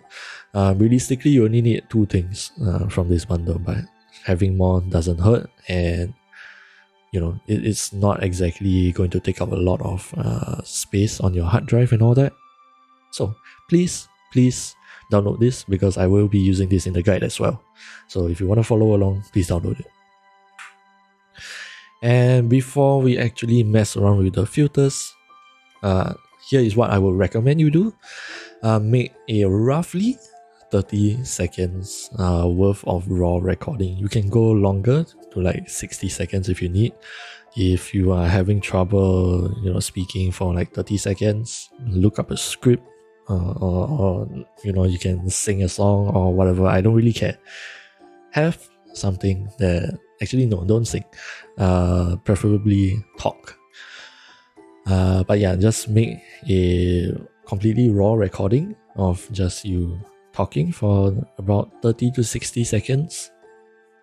And at the very beginning or the very end of that recording, leave about 3 to 5 seconds of you not talking. So this is just going to be your microphone picking up the noises around your room. You are going to want this little section. I will explain why later. Alright? And then after you make that recording, I want you to add that as a media source inside of your OBS in any scene you want. And then make sure to loop it. And then inside of this media source is where we will actually add the filters. Now, why go through all of these steps, right? Because for those of you who might have messed around with the audio settings, or maybe you have seen some guides, you might know that you can actually monitor your own voice inside of OBS without having to do all this. The difference is that if you haven't noticed, while you are speaking, you can actually hear your own voice kind of bouncing around inside your own skull. Like, I don't mean to say that to be gross or whatever. You are literally hearing your own voice inside of your own head as you speak. So realistically, when you are trying to mess around with your filters, what you hear inside of your own head is going to be mixed in with what you hear from your headphones. But your audience is only going to hear your voice throughout their headphones. Your voice is not going to be bouncing around in their skull. So there is going to be a difference, a noticeable difference, really. So doing this, you can stop talking and hear exactly what your audience hears, which will help you make a more accurate adjustment for your audio filters, right? So yes, hopefully that makes sense. Now moving on, we have 5 filters that I would recommend everybody to use, basically everybody.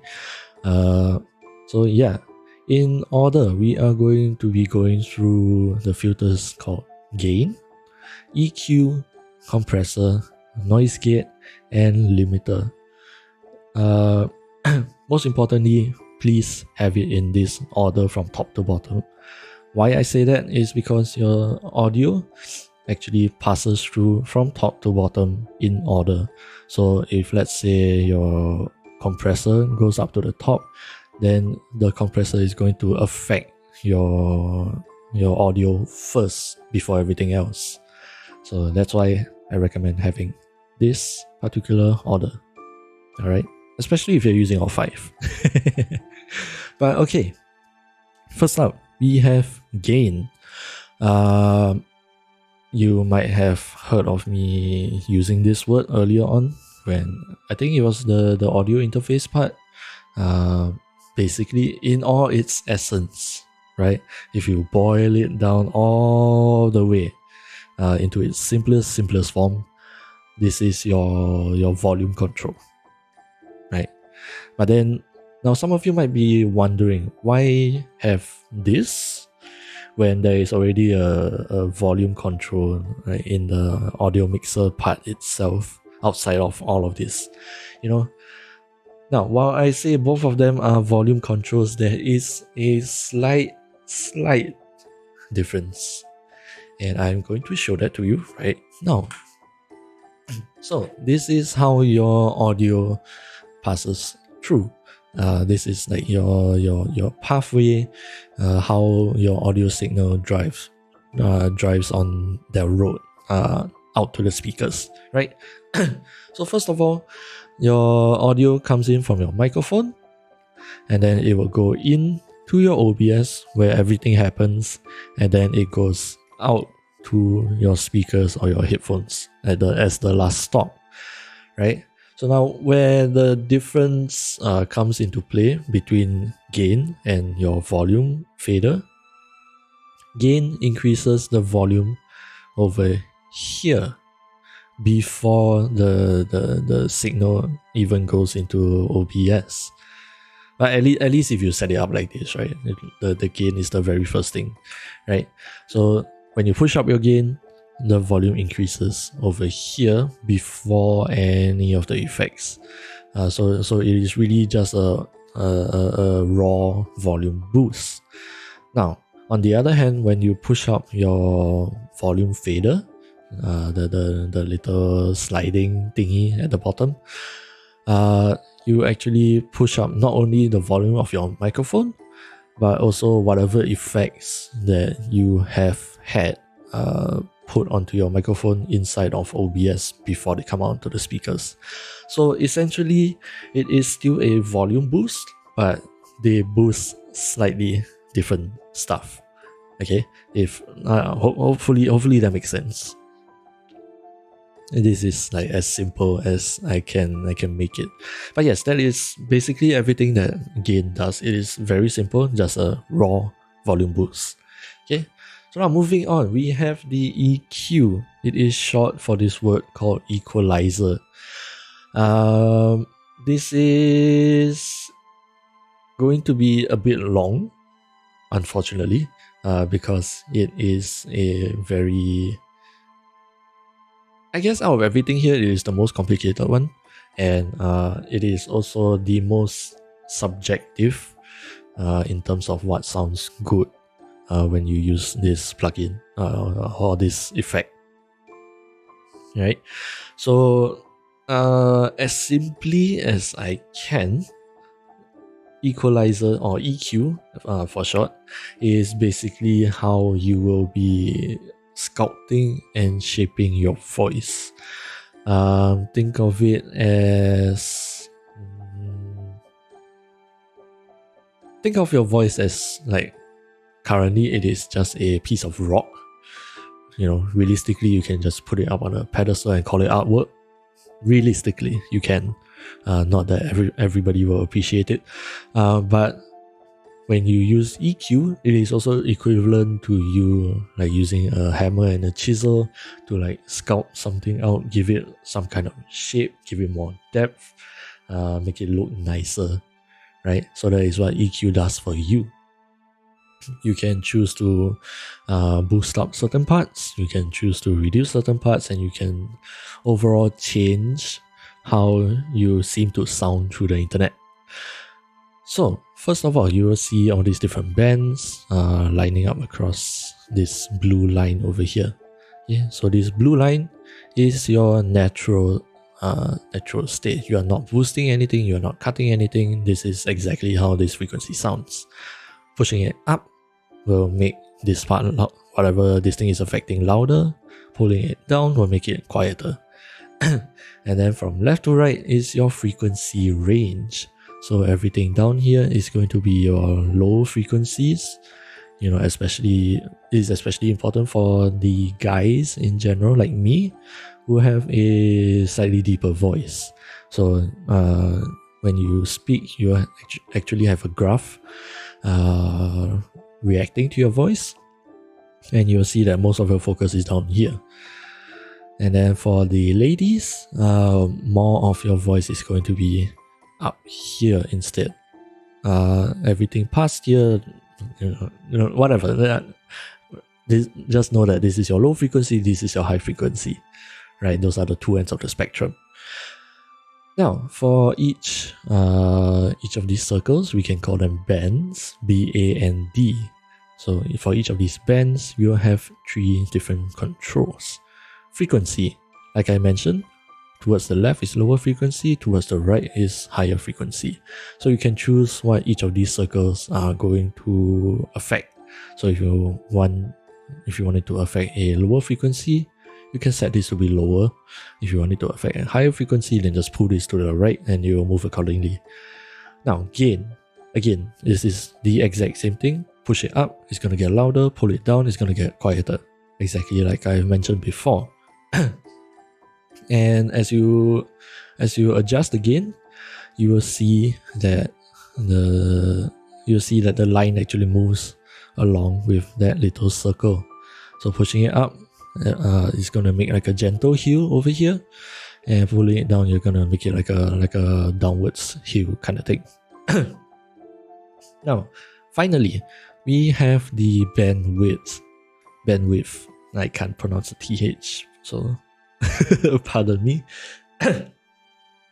Now, the bandwidth is the only thing that might be new here. So, what happens is that if you pull up the bandwidth, what's going to happen is that you'll see this hue having a more gentle slope.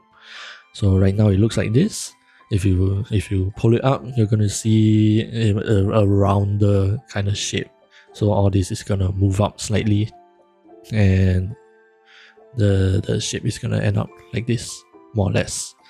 But on the other hand, if you pull it down, the range that this band will affect will actually narrow down. So instead of having a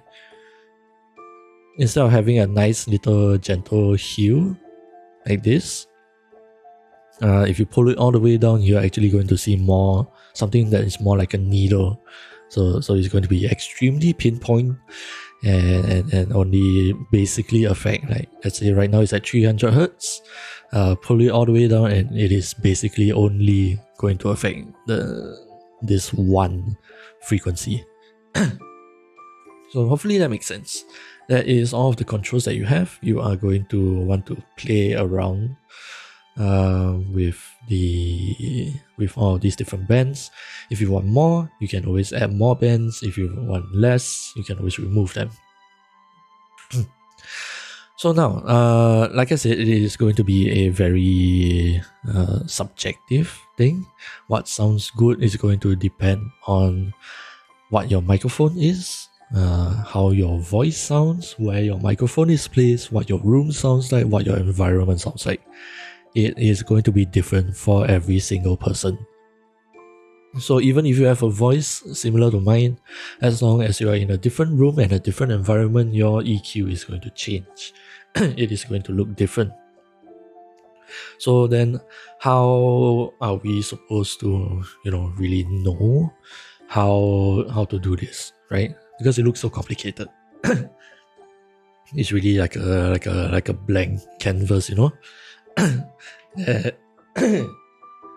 Why is my voice like this? Pardon me, give me a second.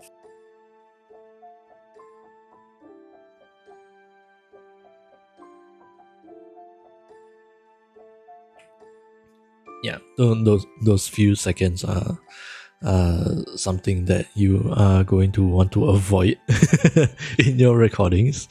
I just couldn't help it. My voice is getting really dry. Must be because I've been talking for over 2 hours. But it's fine. I will live. But anyway, yeah. It's going to be difficult for you to figure out how you are going to want to use this effect. So what I actually have right here is sort of like a little guideline that I like to refer to. So over here, again, you have this straight line in the middle that is basically the same as this blue line over here. And then on the bottom, from left to right, you again have your lower frequencies all the way up to your highest frequencies. So what is actually going on here? You see so many different words, so many different little curves. What does it actually mean? So some of you who are a little bit more into audio, you might have heard people describing how some voices sound, especially the words harsh and muddy.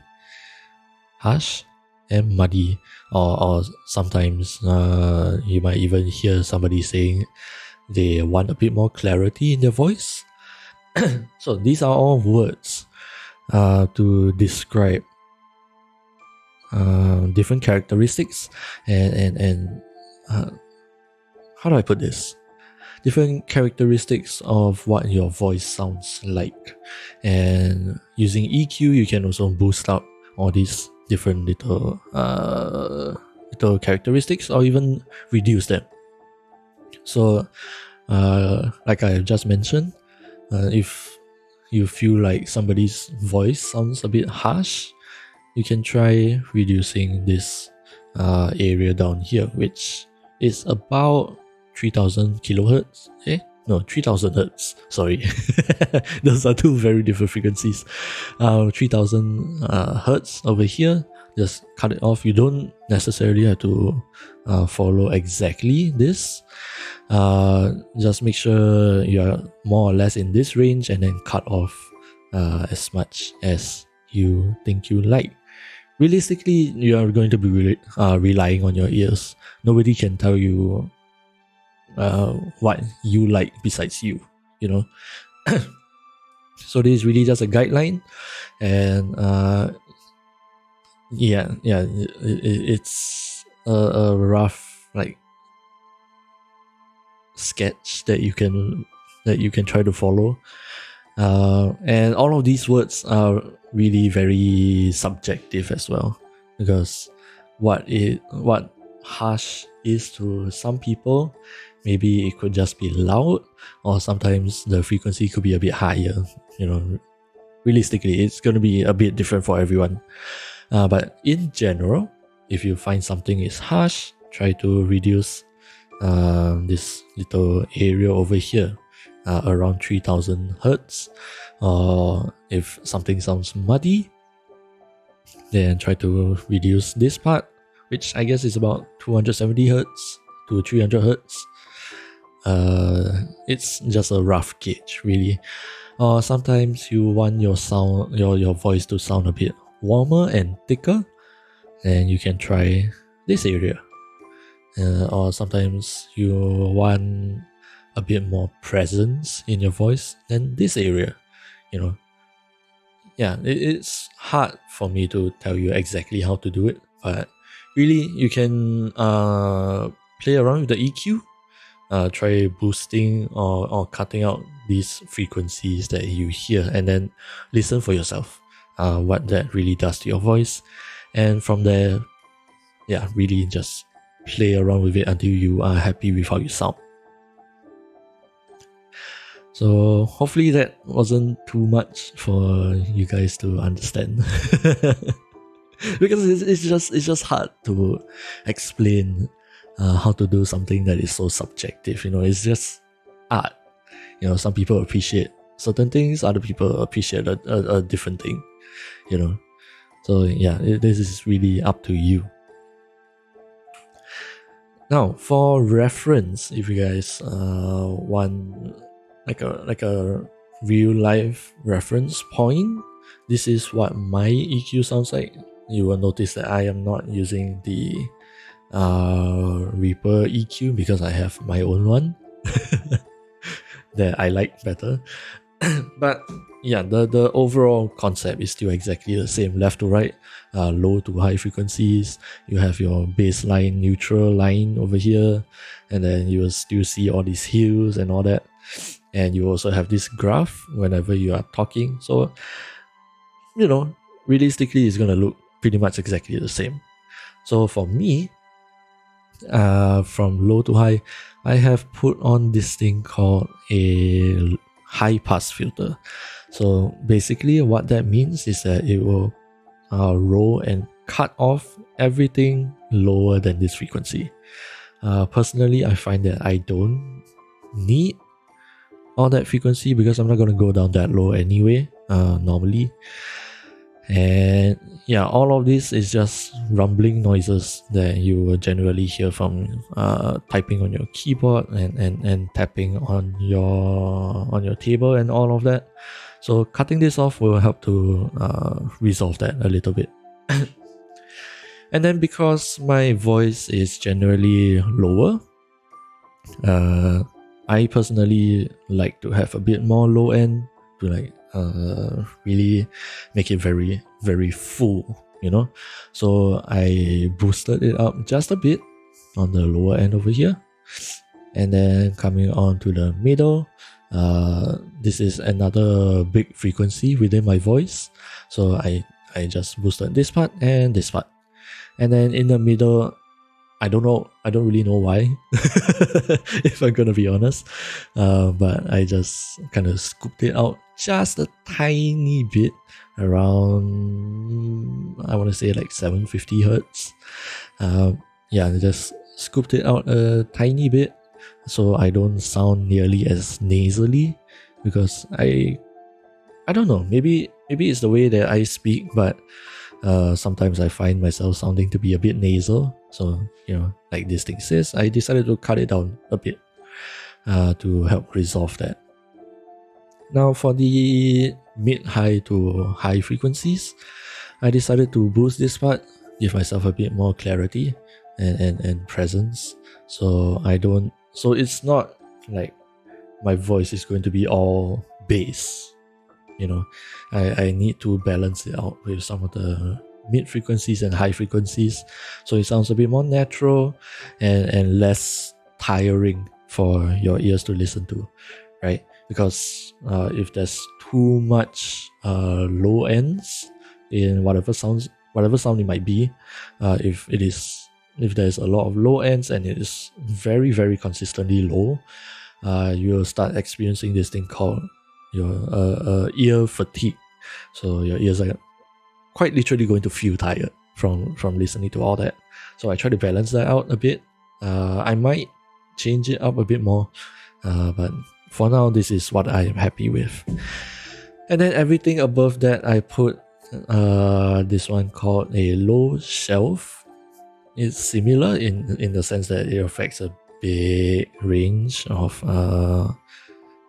frequencies compared to your high pass filter, but it doesn't cut it out. It really just squishes everything down. So over here, I don't really need all of that, because everything above 10k is really just breathiness and the sounds of wind and all that. I don't really need all that, but I also cannot afford to cut it out completely, because it's going to make my voice sound weird. So what I decided to do is just squish it down a bit, and so that I can still retain the sounds of my sibilants, which, if you remember, is the sounds of my S's and my F's. So yeah, this is how I decided to handle my EQ for my voice in my room with my microphone. So again, this is going to be very subjective. Everybody is going to be a bit different. But, you know, if you have a similar voice to mine, you can use this as like a reference point and tweak it around to fit your own microphone and environment and to your own liking, really. So yeah. Moving on to our third effect, we have the compressor. I know you are seeing a lot of different faders. It might look a bit overwhelming and confusing. Don't worry, I do not touch more than half of these. I only want to bring your attention to about 3 of these controls. So first of all, your threshold, number 1. The ratio, number 2, and this wet slider, number 3. These are really the only 3 things you need to focus on. So, you know, just to simplify things for you. The rest of it you can play around on your own, see what it does, but these 3 are the most important. And I am going to try to use an analogy to try to explain what each of these things does. So, let's imagine that you have your audience all the way at the front over there, and then you have a room of 25 quote-unquote people. And those 25 people are going to be representing what your voice is. And for the sake of simplicity, let's just assume that each of these 25 people, they speak at equal volumes. So not any one of them is speaking any louder than another person. All right. So, yeah, if all of them were to speak at the exact same volume, this person in the very front, closest to the audience, will naturally sound louder, right? That is very obvious. We've all been in classrooms before. If you're sitting all the way at the front, the teacher is going to sound louder. If you're going to sit all the way at the back, the teacher is going to sound quieter. So same thing here. The person all the way at the front is going to sound louder, and everybody in the back is going to sound quieter. So this is representing the range of your volume from your loudest to the quietest. So for compressor, what you are basically saying is, okay, so these people in front are a bit too loud. I want, you guys are sitting a bit too close to the audience, right? I am going to draw a line, and now I want all of you to sit behind this line, right? So this is what happens when you set your threshold. You are telling them who is too loud, and who you want to move further back. So when you start speaking, inside of your compressor, you will notice this green bar moving. What I want you to do is speak in your normal voice, which you already should be doing in your recording anyway.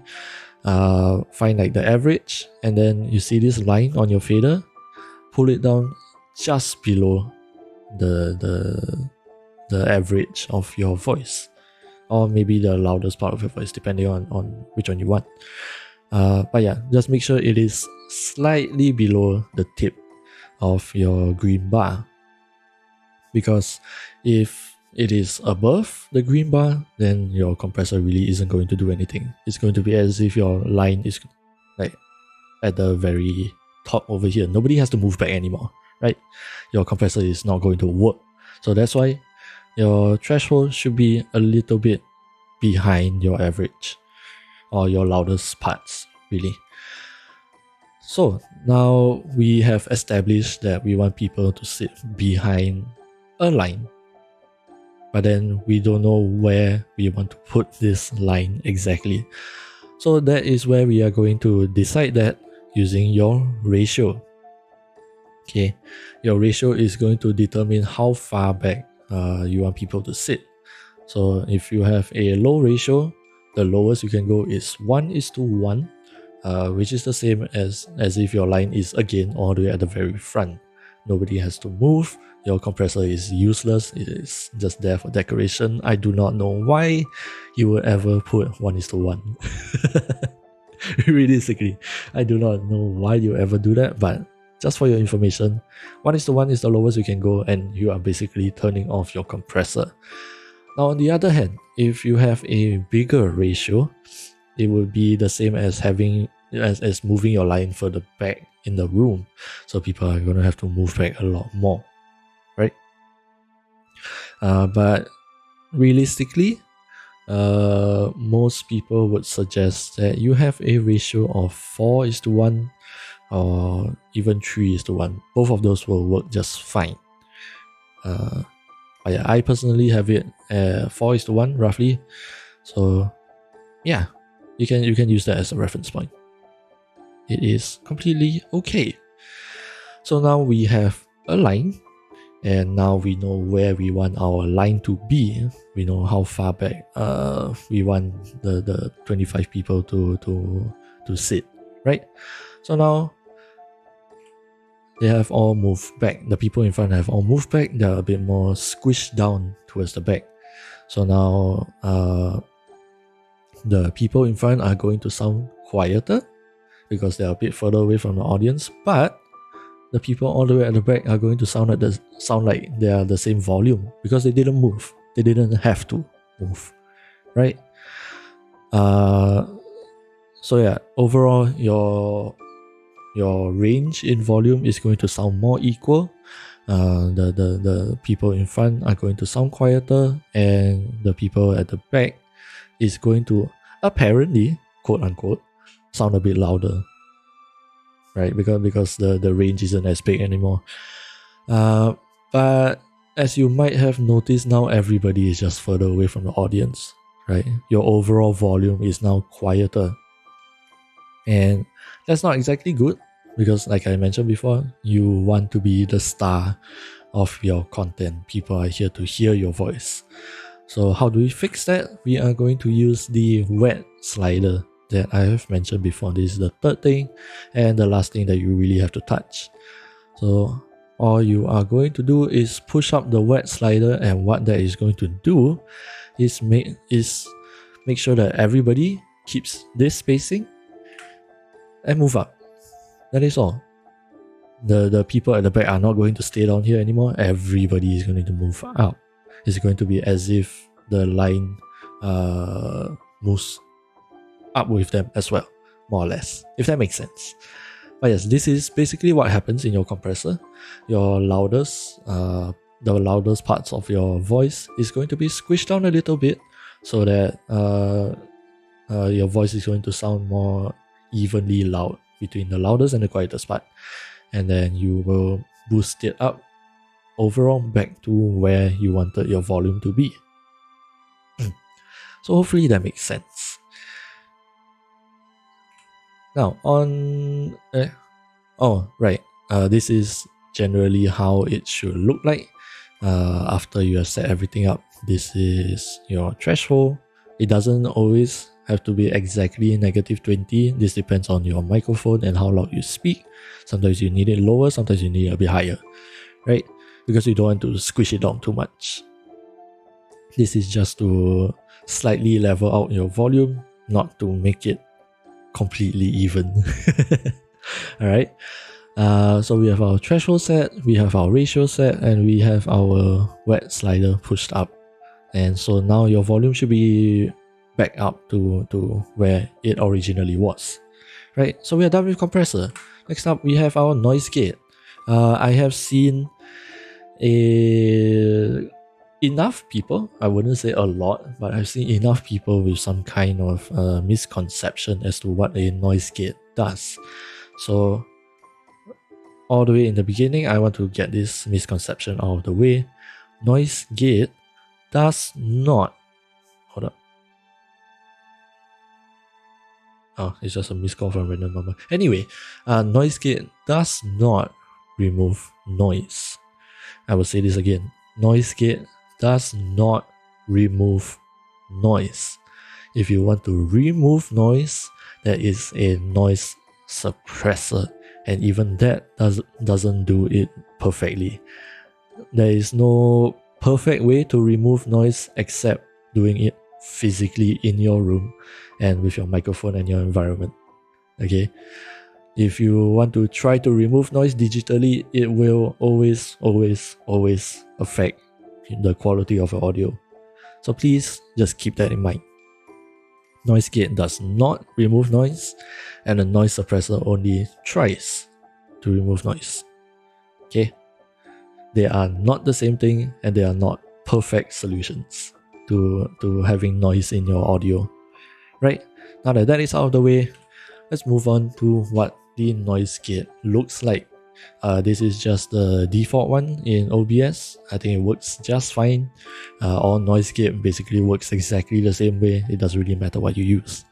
So you'll see that you have 5 parameters: a close threshold, open threshold, attack time, hold time, release time.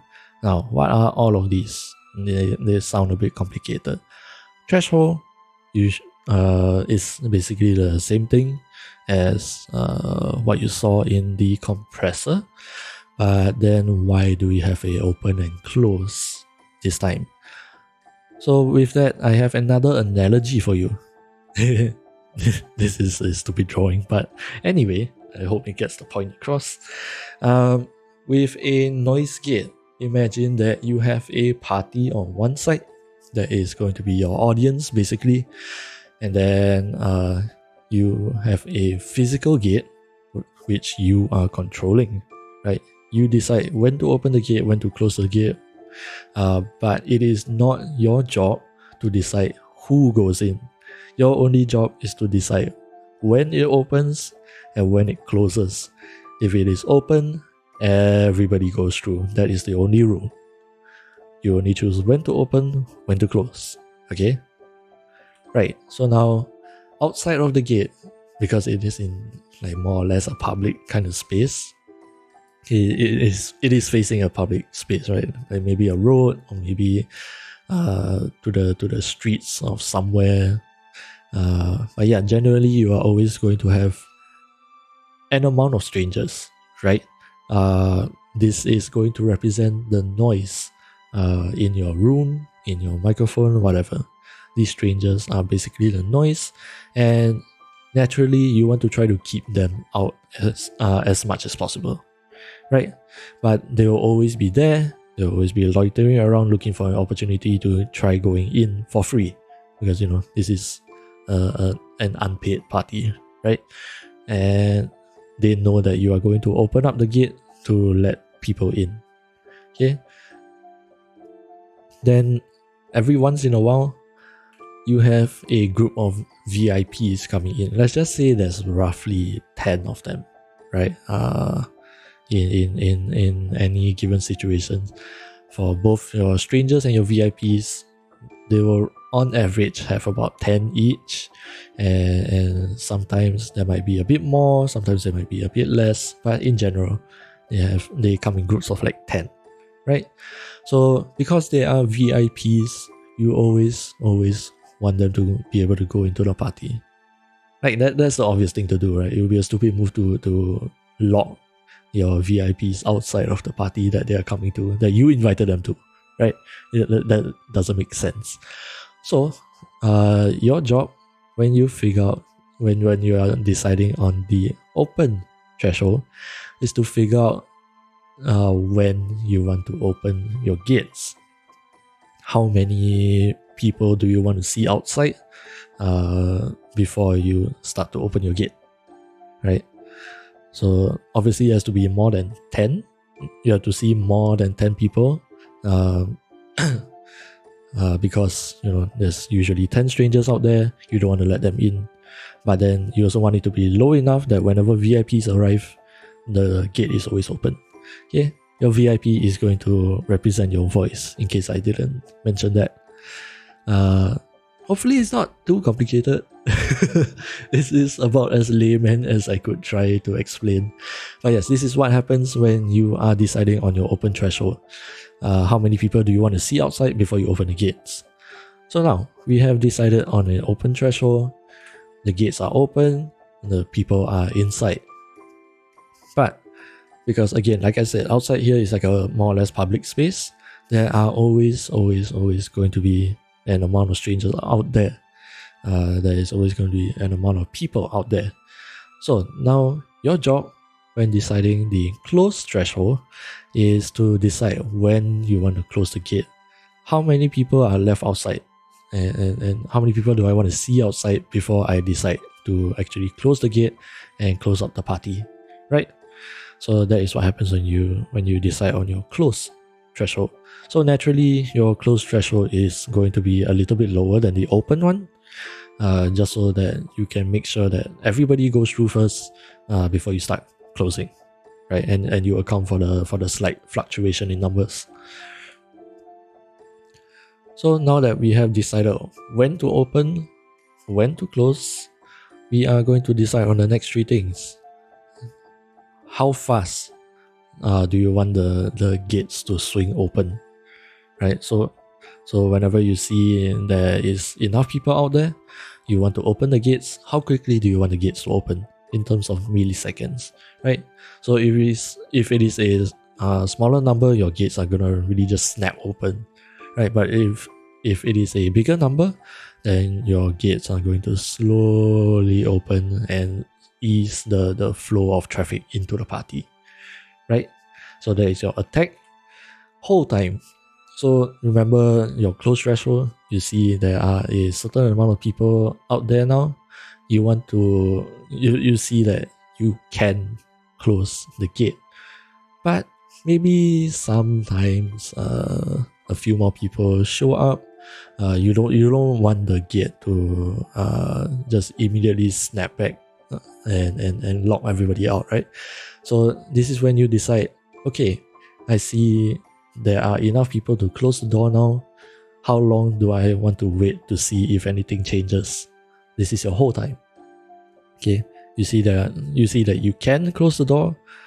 How long do you want to take before you actually start closing, right? And then finally, we have the opposite. How quickly do you want the doors to close, right? So after a certain period of time, okay, I don't really see any more changes. I can definitely close the door now. How long does it take for the doors to close? Yeah. Hopefully that makes sense. Because this took me some time to really understand personally. So hopefully I have made it simple enough for all of you. Alright. And now we move on to the final thing in this whole guide. It has been a long time. It's been almost 3 hours. So yes, hopefully you guys have made it through here. If you have watched all the way here, I genuinely thank you so much. But before I drag this on any longer, the final effect is the limiter. Now, it is very straightforward. As you can see, you just have a threshold and then you have a release time, which is exactly the same thing as you set for your noise gate. You know, when do you want this to take effect and how long do you want this to stop taking effect, right? In the simplest way possible, it is doing the same thing as your compressor, just a lot more aggressively, right? Remember your compressor, you really just squish down a little bit to even things out. So if a compressor was a imaginary line, when you put a limiter, you are installing a whole brick wall. Okay, like for example over here, the threshold I have set to -1 dB. There is nothing you could possibly do to exceed 1 dB now. There is a literal brick wall over there you cannot pass through, right? So why would you ever want a limiter when you already have a compressor, right?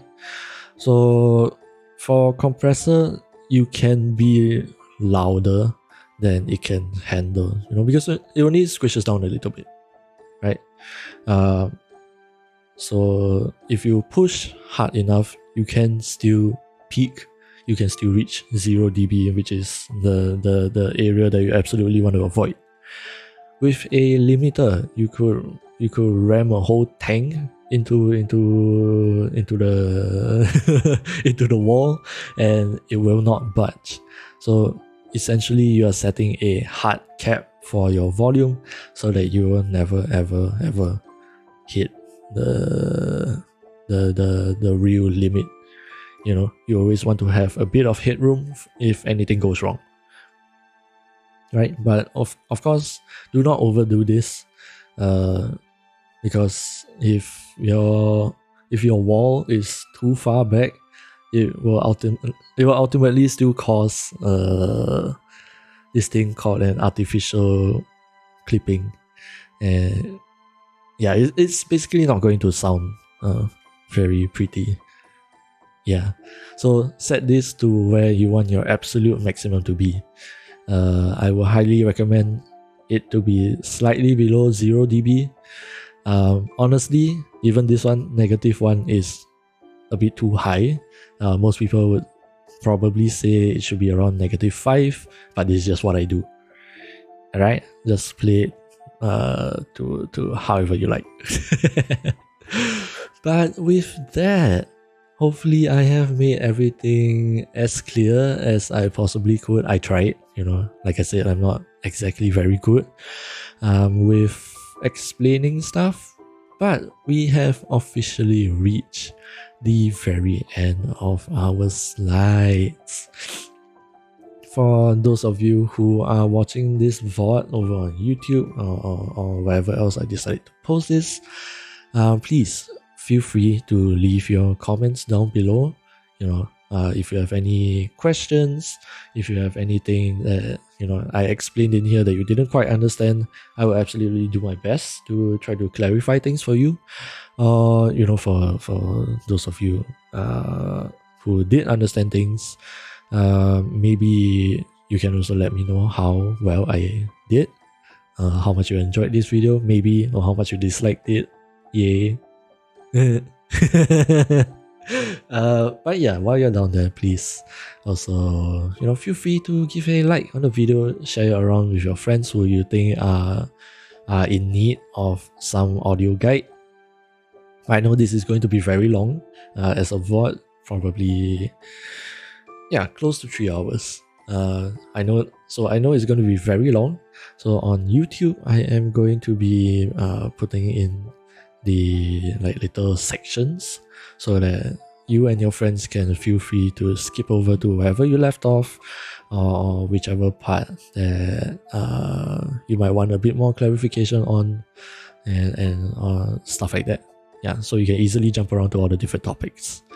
But with that, to all of you who have made it to the very end over here, I sincerely thank you for listening to me just rambling on and nerding out about audio. I do find this very enjoyable. Genuinely, I find this very fun. And if there is absolutely anything I can help regarding audio for all of you streamers and VTubers out there and just content creators, please do drop me a message or a comment on the video, and I will do my very best to help out with whatever I can. Of course, I'm not like Wikipedia or Google. I'm not going to know every single thing, but whatever I can help with, I will do my best. All right. So thank you all so much for hanging out with me, for listening to me talk for nearly 3 hours, and yes, please, I would really appreciate it if you shared this around, give it a like. I'm just rambling on that, it's fine. But yes, share it around, give it a like, and especially if you have learned something, please do let me know. That will make me very, very happy. So yeah, thank you all very much. If you guys could see me giving a thumbs up, I absolutely am right now. But yeah, I'm just repeating myself at this point. I will not keep you guys keep holding you guys back any further. Thank you once again for the final time. I hope you guys enjoyed and learned something. And yeah, I will see you guys again in the next one. Maybe on the next stream or the next video. Yeah. Mania, no. I'm sorry. I was literally just about to end. I'm sorry. But I'm very glad that you decided to stop by even for just a bit. Thank you. But I am getting very tired now after non-stop talking for so long. But I hope you've been doing well. It's been a while since I last saw you, and yeah, just hope that you have a very nice rest of your night. And yeah, I will be around, in Discord, on Twitter and all that. I will be around, so yeah, we can still chat a little bit off stream if you like. So with that said, I am going to be off to drink more water, get some lunch, and basically take care of myself after working so hard. But I hope that all of you have a great day, afternoon, or evening, wherever you guys are. And yeah, again, share this around, like it, and I hope to see all of you around again next time. Bye bye. Whee!